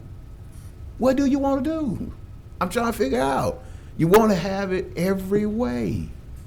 And I don't understand, because you can rest assured corporate America is not going to let this economy shut down again. You're going to see corporate America require employees to get vaccinated. That's the reality, because there's not going to be any more PPP. There's not going to be any more targeted advance or supplemental advance or economic entry loan. All that is gone. And Congress is not going to approve anymore. Congress did all of that stuff, these extraordinary measures, because we didn't have an answer or a weapon for the virus. We got it now. We've got the weapon to combat the virus, which is the vaccine. Now, you can choose not to take the vaccine. You can, that's your option. But I do believe if you're going to make that personal choice, because I keep hearing about personal responsibility, but when are the people who are yelling personal responsibility going to take personal responsibility for something? They seem to be evading the personal aspect of responsibilities. And it's not asking too much that if you're not going to get vaccine, get tested and wear a mask. Because, Commissioner Hopkins, I didn't receive calls all weekend, but I have received calls from employees even before this weekend that were concerned because they were on work sites with people who were not, because I think we've had some people test positive at the parish more recently, right? Yes, sir. That's People correct. who were not masked, were not masking or social distance, and people who have comorbidities, I'm not naming any names, have comorbidities, are fearful for their lives. So I'm concerned about those employees as well. And we cannot allow, we have a fiduciary responsibility to look out for everybody. And we cannot allow the resistant few to jeopardize the health and well-being of those who want to be safe and healthy. That is not right. So this is reasonable. I would encourage administration. I do understand, my understanding is that the federal declaration for FEMA is going to more than likely be extended because of this surge. We have a chance to let's not let the cost of testing be an impediment, because we have a chance to be reimbursed 100% of our cost for testing. So that just is not, that doggone hunt that it's gonna cost us to get the test. They can go David Raines and get a free test if they want to. Now you may have to pay to process it, but the cost is nominal. So we have to do our part as leaders to protect the public and protect our employees. This is a protection measure. And so I'm glad to see that there was an option to opt out. And I'd like to see this moved along and not set on. And I'll be supporting this resolution for that reason. Thank you, Mr. President. Commissioner Telefer, have you spoken yet? I have not. Thank you, Mr. President. Commissioner Chavez is on. But he spoke. Oh, all right. Okay. So I have a quick question for administration. Dr. Wilson, in the future, will this be a condition of employment? The way the way this resolution stated it is. So going forward, this is going to be a condition of, in other words, you have to. Well, yes, sir. Within it states a condition of employment, future employees. Right. Yes, sir. Okay. And so if passed and an employee decides that they don't want to be tested, nor do they want to get the vaccine, so they are subject to termination. Well, you have a situation of pre-employment versus post-employment. So the pre-employment are the folks that's coming in, new hires. But the issue for us is going to be, as we look at those who are already here and for what reason they are not willing to take the shot, who already been here for many years. And as Commissioner Hopkins indicating, that's well over 20 years or 25 years to the approach of retirement. You know, we don't know what that length of service is, but there is a range here. Pre-employment versus those coming on board, we can require that up front. They can choose to accept the job with the responsibility of getting tested or not. And now we have an issue of those who are currently working for us, moving forward, we're getting them to be tested. Those are two factors we have. So one easier than the other. Okay, I understand the pre-employment.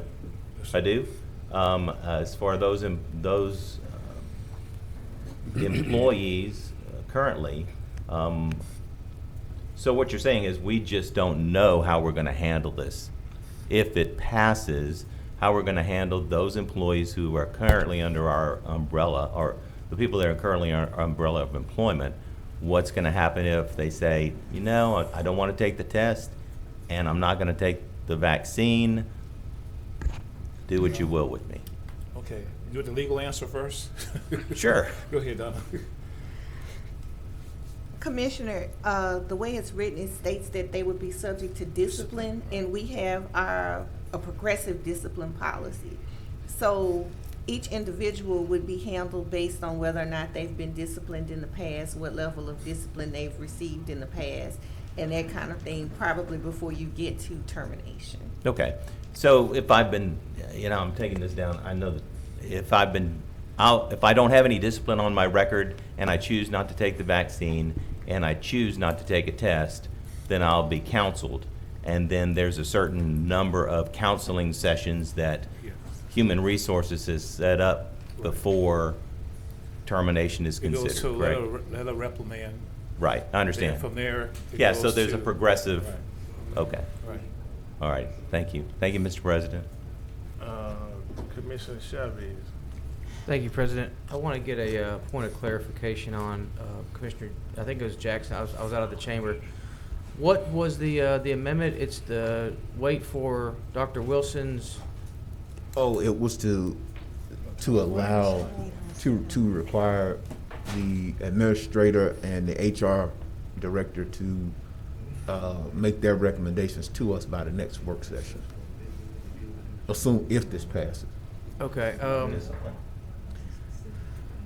Then and I was just getting a point of clarification because I wasn't here, but I wanted to make a motion. I'd like to make a motion that we delay this until we hear from the employee council and the recommendation of the administration. And then at that time, we can take this back up for vote. So it would basically just be the layover for one agenda. That way it'll give the employee council time to go query the 366 employees. I know each one of us, or if I can get a second, I'll speak on it. Got a motion and a second to delay this until they can meet with the employee council and get the recommendation from administration. But to my understanding, administration is not gonna move on this until we pass this, all right? Unless this passes. Unless it passed. So the second part of your motion would have to be taken off in order for them to move on it. And they can do the meeting, but still. Well, if we want, we'll just make the motion to wait till we hear from the employee council in 2 work sessions. So the motion now is to wait until the discussion is held with the employee council and wait 2 work sessions. Yes. And it's been seconded by I'll second it. Commissioner Hopkins. You want to speak to your motion? Sure. Thanks. I know a lot of us have had different calls this weekend. Today, I think Commissioner Burrell made a very good concession today to offer this. I think a lot of employees have yet to hear this. So I'd like to give our employee council their due diligence, and it's their task to go reach out to the 366 employees and come back with a good answer to us on what the majority of the employees would like to see, how they would like us to lead this organization. Because I think each one of us independently has only heard from the people that are friendly with us, that we know, and we're not getting the message from everybody. And I think that's very valuable, that we wait, hear from the employee council. There's one set up to do that specific goal, is to tell us the climate of the employees and what they'd like to see. I think it'd be good for us to hear from them before we make a rule that affects them. I'd like to see that we just delay just for a work session till the next work session. Thanks, commissioners. Okay, Attorney Frazier, That, you can take that off. Commissioner Epperson. What do we have? We have a labor union here? Is the council a labor union where they negotiate No. the process?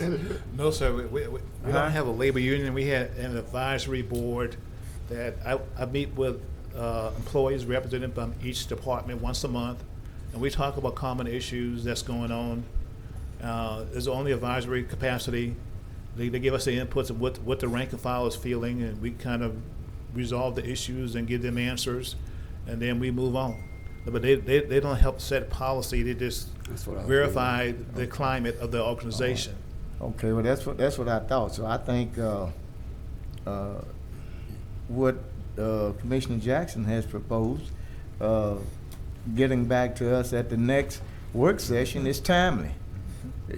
We got an able staff here. You know what I mean? We're not going to be dragging around. You know what you got to do.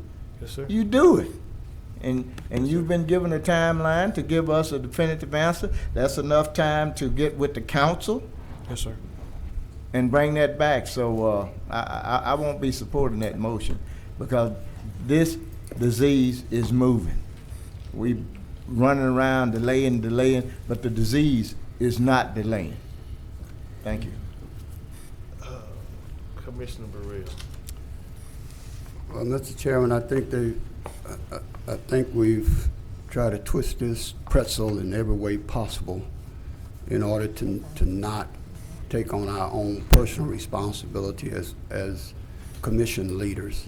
I hate to put it that way, but I don't know about this council that you're talking about. I don't remember them ever, and I've only been here a short period of time, but I don't remember any recommendations coming from that committee back to this commission who are elected to say, well, this is what we want, so you all pass the law in order for that to be done. That is like the tail wagging the dog. And no reflection on the employees, because naturally they are our most important product. Even in the private sector, we always talk about the private sector.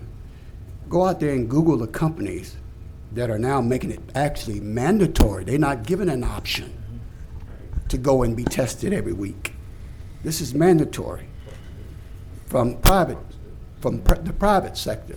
And many of these who are up here are in the private sector. And we always complain about government, but yet and still we don't want to do the right thing for the employees who are out there. People that don't want to get infected and die has a right too. They have a right to live. They have a right to not get their families sick. And if there are people who are working for, this government, that they're supposed to be working for the public, and they don't want to keep themselves well to keep other people from getting sick, then I don't think they deserve the job, in my opinion. So I'm not understanding all of this twisting of this pretzel that are here, other than just to try to find some cover. It's time out for cover. We need to make some decision as elected officials, especially when on the state level and on the federal level, that horse has left the barn. This disease is real. It's killing people every day. So I'm not understanding it, Mr. Chairman. Thank you. Commissioner Epperson, you on the board? Call for the question on all motions. It's been moved by Commissioner Epperson, seconded by Commissioner Gage Watson, to call for the question on all motions and everything associated with this particular resolution. Let's vote.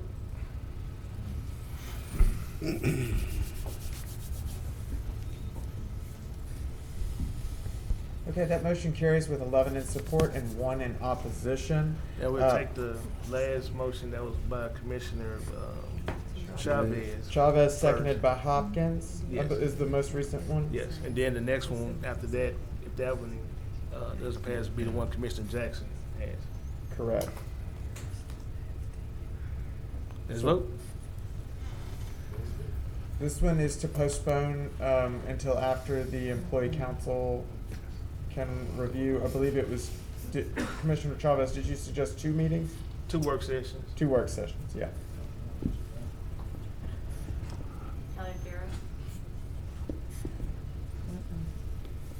Okay, and that motion does not carry. It has 4 in support and 8 in opposition. So now we move to Commissioner Jackson's substitute motion.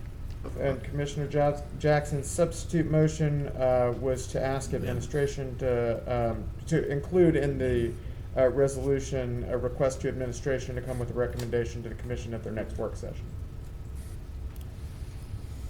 Did I state that accurately, Commissioner? Yes. Close.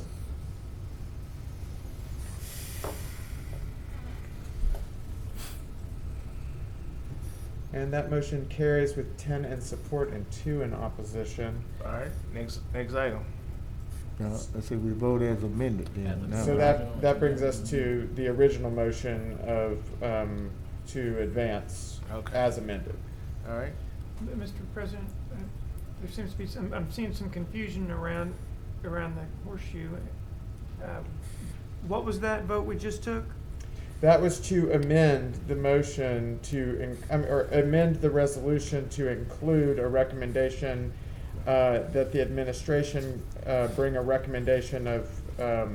I'm with you. Okay, I'm with you now. So now we vote on the. As amended. Yeah, so that was the amendment, and there were, just to clarify fully, there had also been another amendment from Commissioner Chavez that was adopted by acclamation. So we Right. didn't vote on that again because it was adopted by acclamation. By acclamation, So right. there are two amendments to the original resolution that now you would consider advancing or not. Okay. Send it Thursday. To advance to Thursday.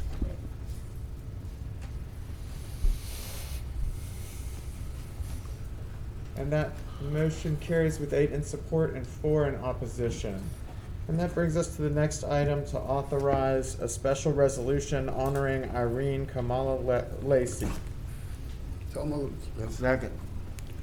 I'd like to make a substitute motion to englobo and advance the authorization of special resolution for Ms. Irene Lacey, Mr. Robert Handy, and Ms. Cynthia Hightower Jenkins, along with the recommendations of the alcohol beverage committees for June 17th and July 22nd. And also to authorize the reappointment of Caddo Hospital Service District Board, both of those, 8.11 and 8.12, to authorize the advancement of the Juvenile Justice Citizens Advisory Committee, those 3 names that were submitted. Second. And, hold on, let me finish. Also, That should be enough. trying to get ones we won't have the discussion on. That's a discussion. All right, so that's it. I get a second on that? Second. I did. All right, Mr. Chairman. yes. I have. Out. Oh, I'm sorry. Commissioner Epperson. I would like for all 12 commissioners to go forward on the Second. resolution for Ms. Cynthia Hightower Jenkins. Yes. To add everybody? Yeah. Mhm. Yes. Thank you, Commissioner. Thank you, Commissioner Epperson. I was asking to be added to that. That's- Yeah, I had already. Okay. All right, so we're gonna vote on those in globo and to advance. Resolution?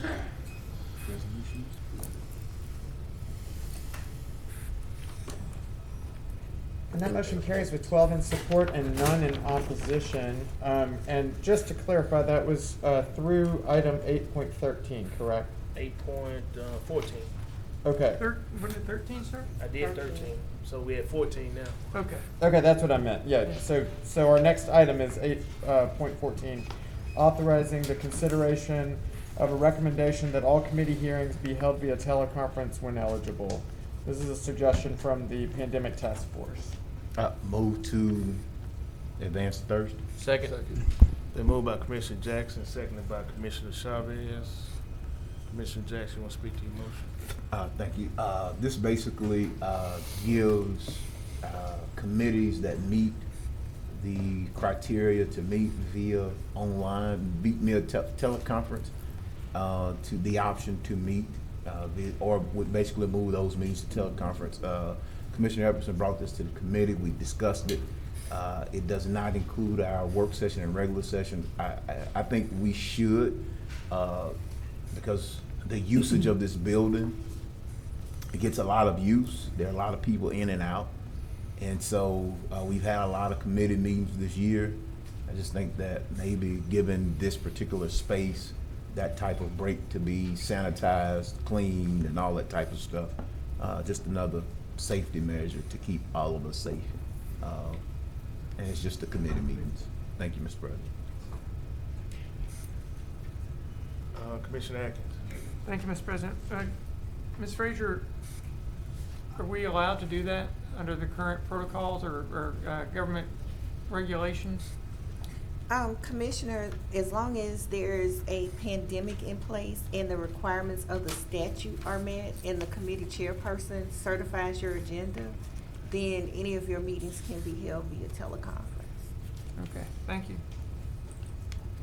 Commissioner Evans.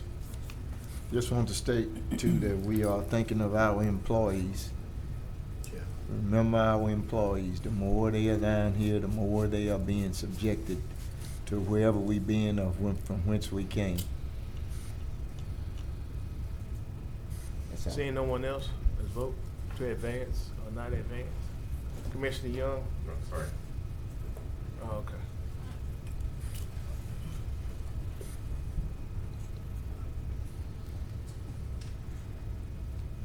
We vote? Voting now.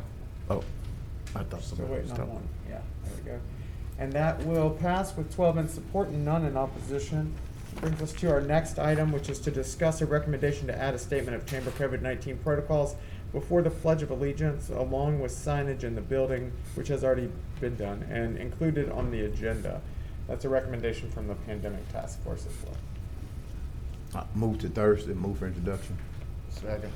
Been moved by Commissioner Jackson, seconded by Commissioner Epperson to advance the protocols before the Pledge of Allegiance. Commissioner Jackson, want to speak to that motion? Yes, thank you. And I believe as I was watching on my way in, I heard the commission president state several times about our protocols. But I believe, and I can't speak for him, but he's here. We discussed this in our pandemic meeting, basically. And I see it here, this note above. It basically just kind of gives a statement of what our protocols is. That way folks will know as they come down, as they read their agenda, what our safety protocols is. So I'd imagine it's just a step of due diligence and awareness to let folks know what our protocol and procedures are at this particular time. Thank you. Commissioner Gage Watts? Quick question. I think I jumped off the pandemic task force before having discussion about this one. Should we add this before the invocation? I believe it's at the very top before we even start the meeting. Because it says before the Pledge of Allegiance. Oh, So I was don't know. asking the author of it, shouldn't it be before the invocation? Well, it should be before roll call. Yeah. Yeah, it's there before roll call, if you look at the agenda. Okay. Should be before roll call. What's that? Any ideas? Before roll call? Yeah, I would. Should this statement be written in the beginning, before roll call, or before invocation? Yeah. I mean, I think I don't know, Commissioner Epperson was asking me, I'm sorry, I'm happy to answer, I just didn't want to go out of turn, but what we did is we, just to try it out, we went ahead and placed it on the agenda in the introduction section, even before the roll call. It seems like that's a very clear place to put it, so it's seen, and probably would be an appropriate place to have it as we, conduct the meeting as well. Okay. So, Right, because basically I won't start the meeting until when I scan the audience. Right. And I see people without masks on, I'm going to address them at that point. I've already spoken, so do I need to make an amendment, or will that be adjusted? I think this is, That's fine with me. Okay. Still before the flag. All right. I'll make it. Okay. Commissioner Jackson, you back on the board? Yeah, no, I just was gonna say I appreciate the signage. I've seen some signage today, so looks good, very visible, catches the eye easily. So thank you for getting that up. Thank you, Mr. Clerk. Thank you, Mr. President. Or whoever made them. Oh, thank you, Doc. Whoever did those. Thank y'all. Yeah, I'd be really glad to see that sign behind Jeff go down to the basement. Oh, it's one down there? Okay, thank you. Appreciate it, Doc. Thank you so much. So I'm making the amendment to the discussion to have it before the roll call instead of Second. before the pledge. Been moved by the chair and seconded by Commissioner Gage Watts to put the protocols before roll call. Seeing no one on the board, let's vote.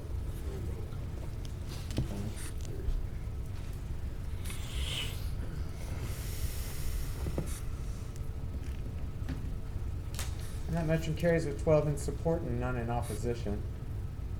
And that brings us to the next item, which is to discuss a discussion related to trash litter and aesthetics in the parish with Commissioner Epperson. If I Commissioner may, Mr. Chairman, I'd like to advance discussion related to trash and litter and aesthetics in the parish and action relative to oil and gas drilling in District 12 to Thursday's work session. Second. I'm sorry, Thursday's meeting. It's been moved by Commissioner Epperson to move both discussion to Thursday. That's dealing with the litter and also dealing with the oil and gas drill. Commissioner Epperson, you want to speak to the motion? No, sir. All right, seeing no one on the board, let's vote. I thought we would have had some discussion on it. We didn't blow both into. All right, Mr. President, may I ask a point of clarification? I've voted to advance it. What does it mean when you have an agenda item that says action relative to? I mean, I understand discussion. What is the action? Well, actually, it would state we can have discussion, then we can get a motion to come out of that discussion Okay, all right. when we say action. Thank you. And that motion carries with 12 in support and none in opposition. That brings us to communiques and committee reports. You will find an administration report attached to your agenda. I don't know if the administration wants. Dr. Wilson, you up? I move we go to Thursday. I second it. Okay. Unless I'm almost good evening, but good evening, everybody. A quick update. We have a couple of things. We want to give you an ERAP update in a few minutes, and then I'll cover the highlights. The monument the efforts is moving forward. We've had some folks come out and look at it, and we're waiting on a proposal. Hopefully, we'll get one in the next week or two. The E. Edward Jones Housing Trust Fund.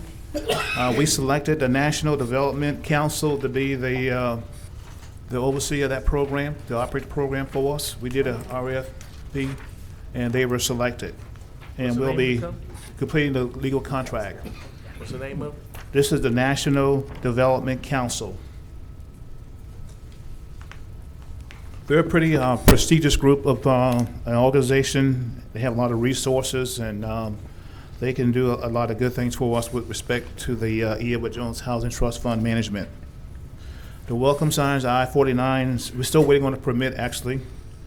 The U.S. Treasury Emergency Rental Assistance Program, you'll get an update from Ms. Barnett in a few minutes. And the numbers in the detention, juvenile detention, we have 16 kids, 3 17-year-olds, and there are 8 youth at CCC as of today. Say that last part again? Pardon me? What was that last part? 8, we have 8 youth over at CCC. Okay. Are they all 17 or various ages? Various ages. Okay, and you should have gotten your Louisiana Comprehensive Annual Report. You should have got one of these documents at your desk. All right. Ms. Haley, you want to give us an update on the ERAP, please? Sure.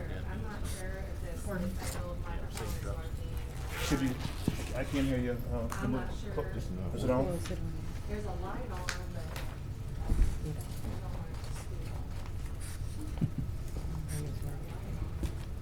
Testing. You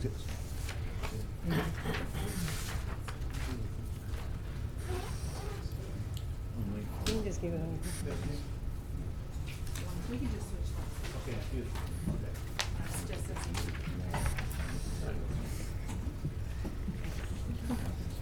Okay, good evening, everybody. I think Jeff sent you this document via email a week or so ago, but I've also passed it out, and I just wanted to go over statistics on our ERAP program. I'm excited to say it's been super successful. We've been able to reach a lot of families and give them much needed help. The first block that's in blue is our application data. At the time I made the statistics, we had 5,311 submitted applications. As of this morning, we actually have 5,661. This was done about a week or so ago. Of those, the unresponsive or inactive applications is a little over 1,000. We have 200 that were denied because they weren't eligible. We have quite a bit of inactive applications. That's the 1,025. That is when an application is started. They were pulled for documentation and they just never responded with the information that we needed. We have been reaching out to those again and again, and calling them even to say, hey, are you still interested? But that's a big amount of applications that are kind of dormant. We have, at the time it was 500, now it's going to be about 800 applications that we have not pulled because we lost our funding. Not lost our funding, we exhausted our funding. I will say that as of Friday of last week, we were able to reach an agreement with the state of Louisiana to receive more funding. Right now, I've worked this morning, we're going through a monitoring of such, where they're taking our files that we've already funded, doing an SOP review against those files to ensure that we are in compliance. Once they do that, we will be able to receive our funding, and we'll start full steam ahead right where we left off. And so we're excited about that message. The program data, as you see, we've helped 22,531 families. Total months rent paid, 13,671. I mean, that's quite a bit of rent. And the average monthly rent paid per family would be about $620 a month. At the bottom there, you'll see the funding data. There's a little bit of confusion about what money we've received and what money the state's received. I'm not going to spell out those figures to the penny because it's a mouthful, but as you can see, the Caddo Parish received direct allocation between ERA 1 and ERA 2 of $10.4 million. All of those funds have been exhausted. The state has in their coffers for us and available to us the $13.6 million. So that's the money that we will start drawing from hopefully next week, but surely by the end of this month we'll start drawing from those and start paying our tenants and landlords again.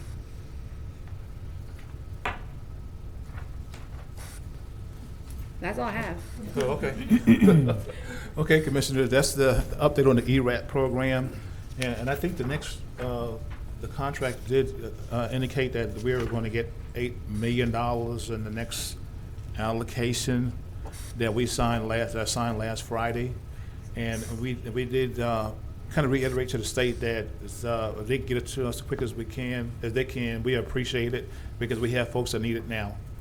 And So, just to add to that, we're not going to get the 8.7 in one draw. Right, that's correct. We're going to, the process will be that they will approve our batch of funding, and then they will give us the amount to cover that batch, and then we'll pay the tenants and the landlords.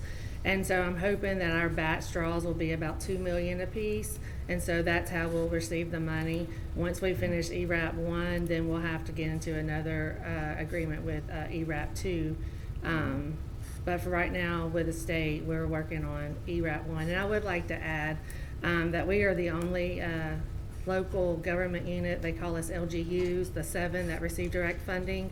Caddo Parish is the only LGU that's exhausted all their ERAP 1 and ERAP 2.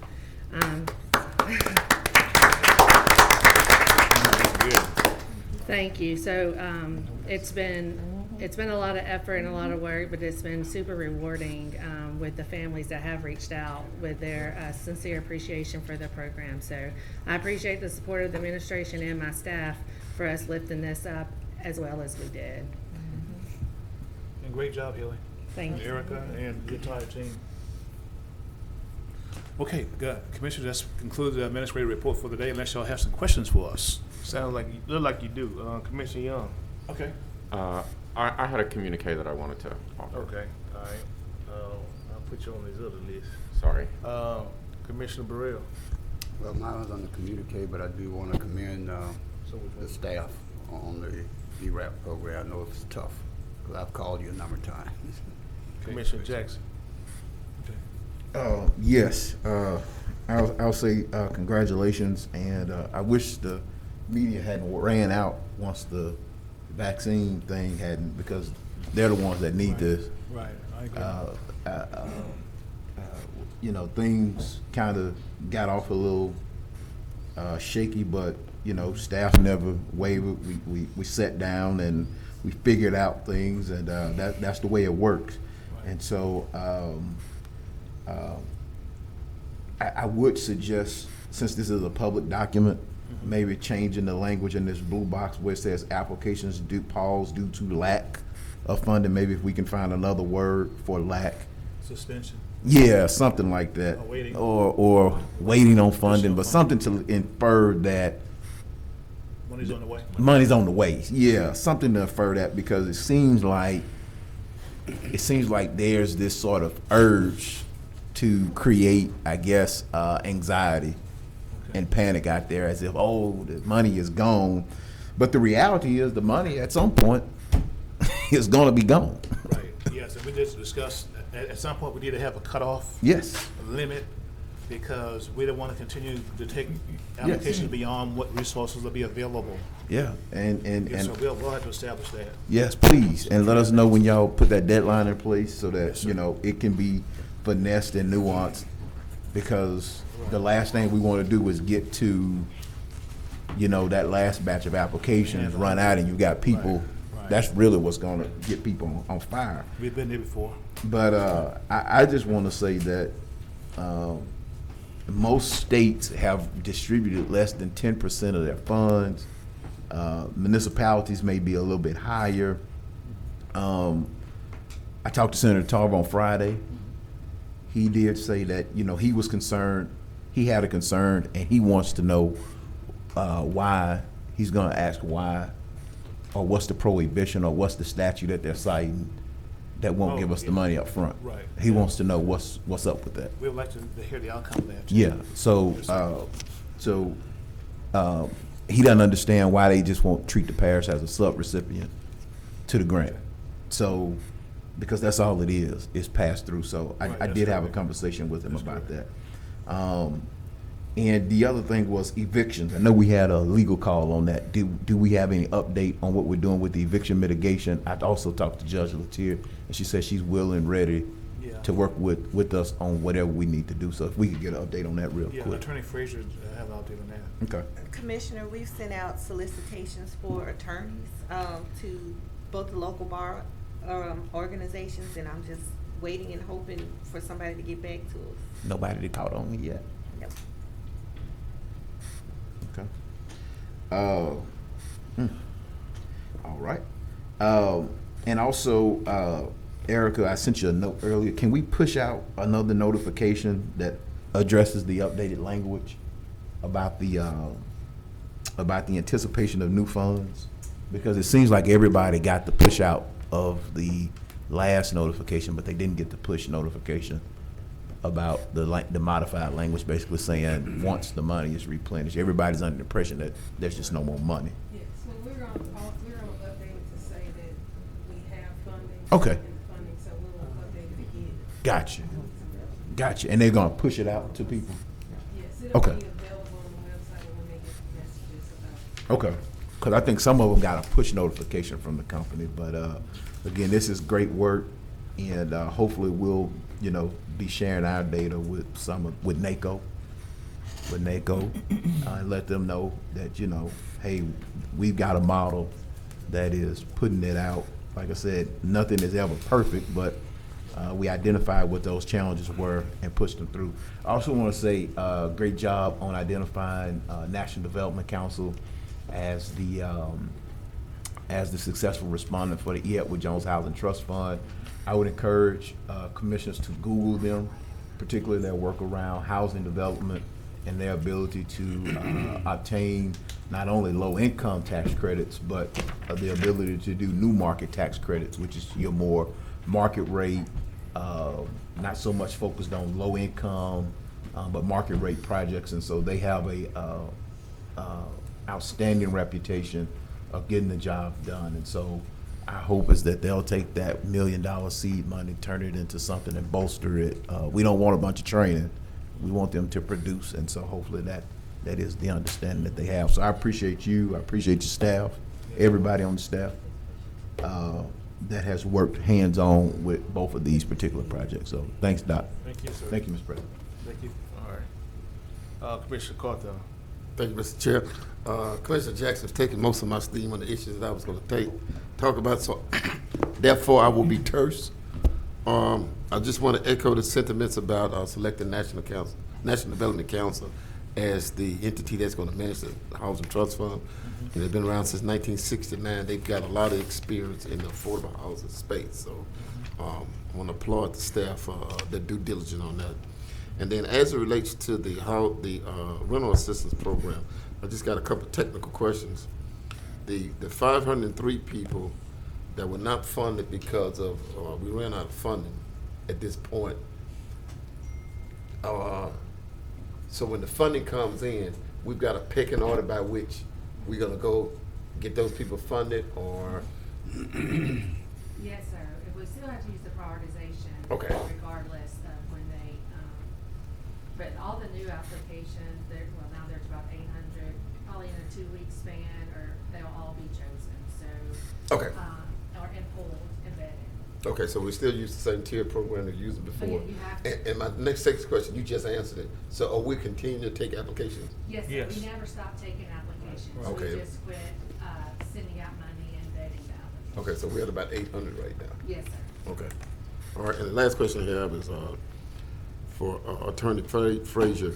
As it relates to the eviction mitigation process, the attorneys that we have reached out to, they're going to be assisting us in kind of pro bono work and assisting people with the court matter, or? No, sir. They're going to be paid from the funds that you all appropriated. They will be available for consultations and to attend court proceedings with those persons and paid on an hourly basis. Okay, so once you get that in place, then you'll open up the process for people who need that sort of assistance, or? Yes, basically, well, once we have the attorneys, their numbers are going to be placed in the program for those persons to call if they have an Those eviction issue, so that they can contact those persons and set up a consultation with them, take their information, know when their court dates are, and that the attorneys can make the court appearances. Okay, and right now we don't have a projected start date just yet. You gotta get them hired. Okay. Thank you, Mr. Chair. Thank you. I guess my question was basically dealing with the attorneys on the mitigation deal, on the evictions, because I've got numerous calls today about people being evicted. And I don't know if it's by law that they could get evicted today, since the deadline ended on the 31st of July or not, but evictions are happening as we speak. So there was a couple ones that I was gonna reach out to, and if they said yes, I was gonna forward those names to you. Go, feel free to do so, Commissioner. Like I said, the blast has gone out to the local bar associations. Okay. And so everybody who's a member of the Shreveport Bar, I know they have it in their mailbox. And I've spoken with Ms. Hamilton with the Jesse and Stone Legal Society, and she assured me that she would be sending it out to their members as well. So, All right. But this person just moved to Shreveport. They was actually an attorney in Baton Rouge and New Orleans. So that's why I was gonna ask them and then shoot that name to you. just have them contact me. All right. And then with the rental assistance program, we basically talked about this in NACO, in the steering committee that I was in, and I basically gave some of the process and the steps that we were doing in our steering committee meeting. And by the discussion, I could tell that we had something that a lot of counties did not have. And at that time, I said we was close to being best in class, because a lot of them hadn't even gotten started yet, and some of them was just basically trying to figure out what to do. And that was, according to the agenda, that was the only steering committee that had it listed with about a 2-hour discussion inside of that committee. So I think that committee did a lot of talk. There was a lot of things that was brought up and was taken back to different counties to try to help them see how they can spend the money.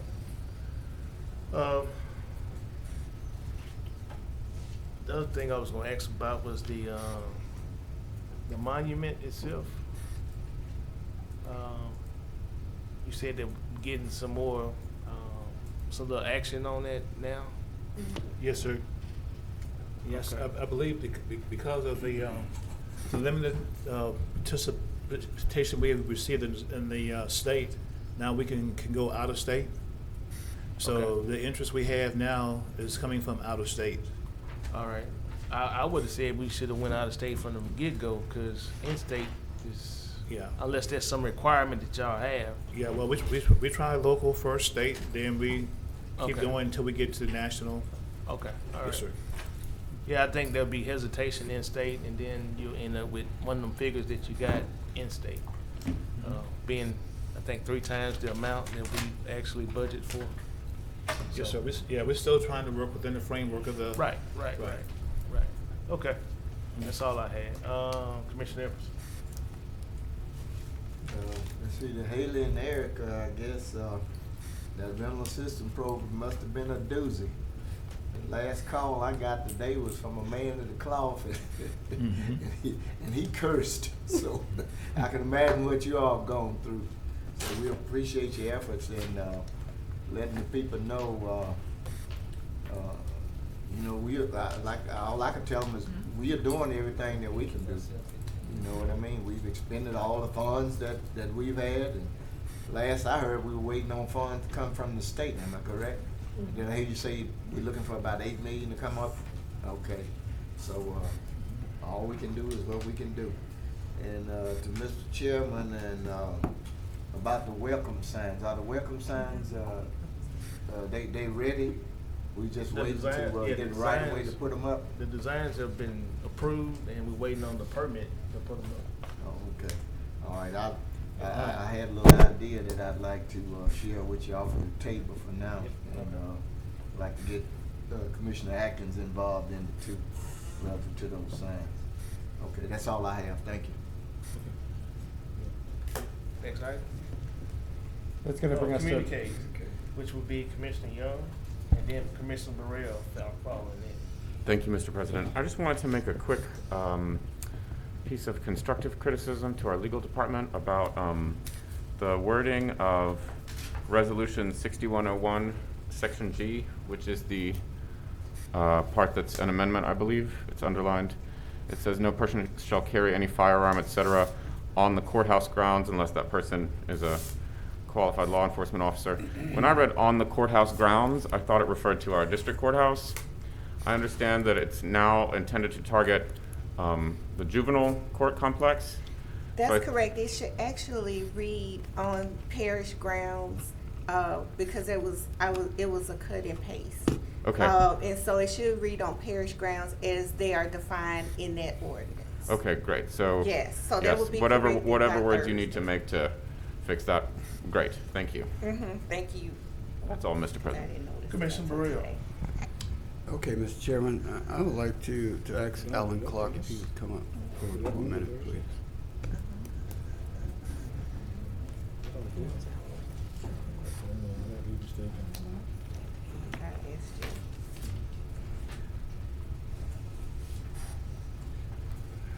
Alan, contrary to most time you come up here, this is good news.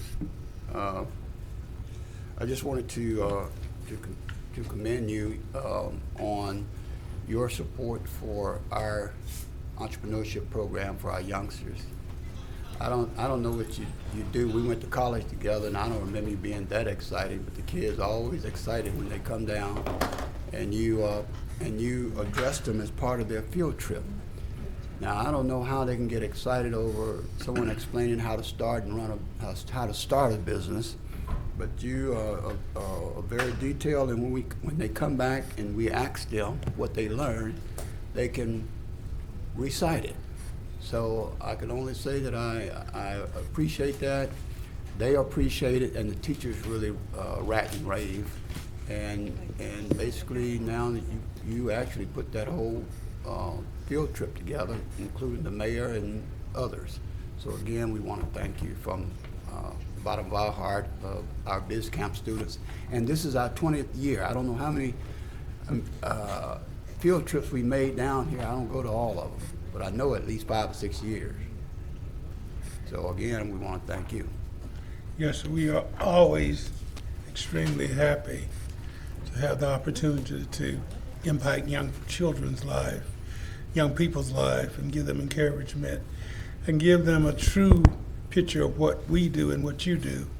So that's part of the excitement that we share with them, that this is where the laws for the parish of Caddo and the laws for the city of Shreveport are made. So it's been a wonderful experience for us. And we have had extreme success because we get an opportunity periodically to see persons that come through the Biz Kids camp become entrepreneurs and become successful business people in the city of Shreveport. So we're extremely proud of our participation, and thank you so much for recognizing us. Well, keep up the good work. We really enjoy your field trip. Thank you so much. Thank you, Mr. Chair. Next item, Did you have a president's report? I will wait till Thursday. All right, that brings us to citizens' comments, late arrivals. I have not received any requests for citizens' comments. Next item, Brings us to consent agenda. Commissioner Hopkins. Yes, I'd like to move that we remove ordinance number 6093 from the consent agenda, since we've taken care of it through our newest ordinance. I'll second while I go figure out what 6093 is. 6093 was an emergency ordinance mandating masks or facial coverings with fines and stuff, so Okay. we just remove that. That was the original mask ordinance that was put in. And it that was way it's not on our introduced. agenda. Been moved by Commissioner Hopkins, seconded by Commissioner Chavez to remove ordinance 6093 of 2021 from our consent agenda. Seeing no one on the board, let's vote.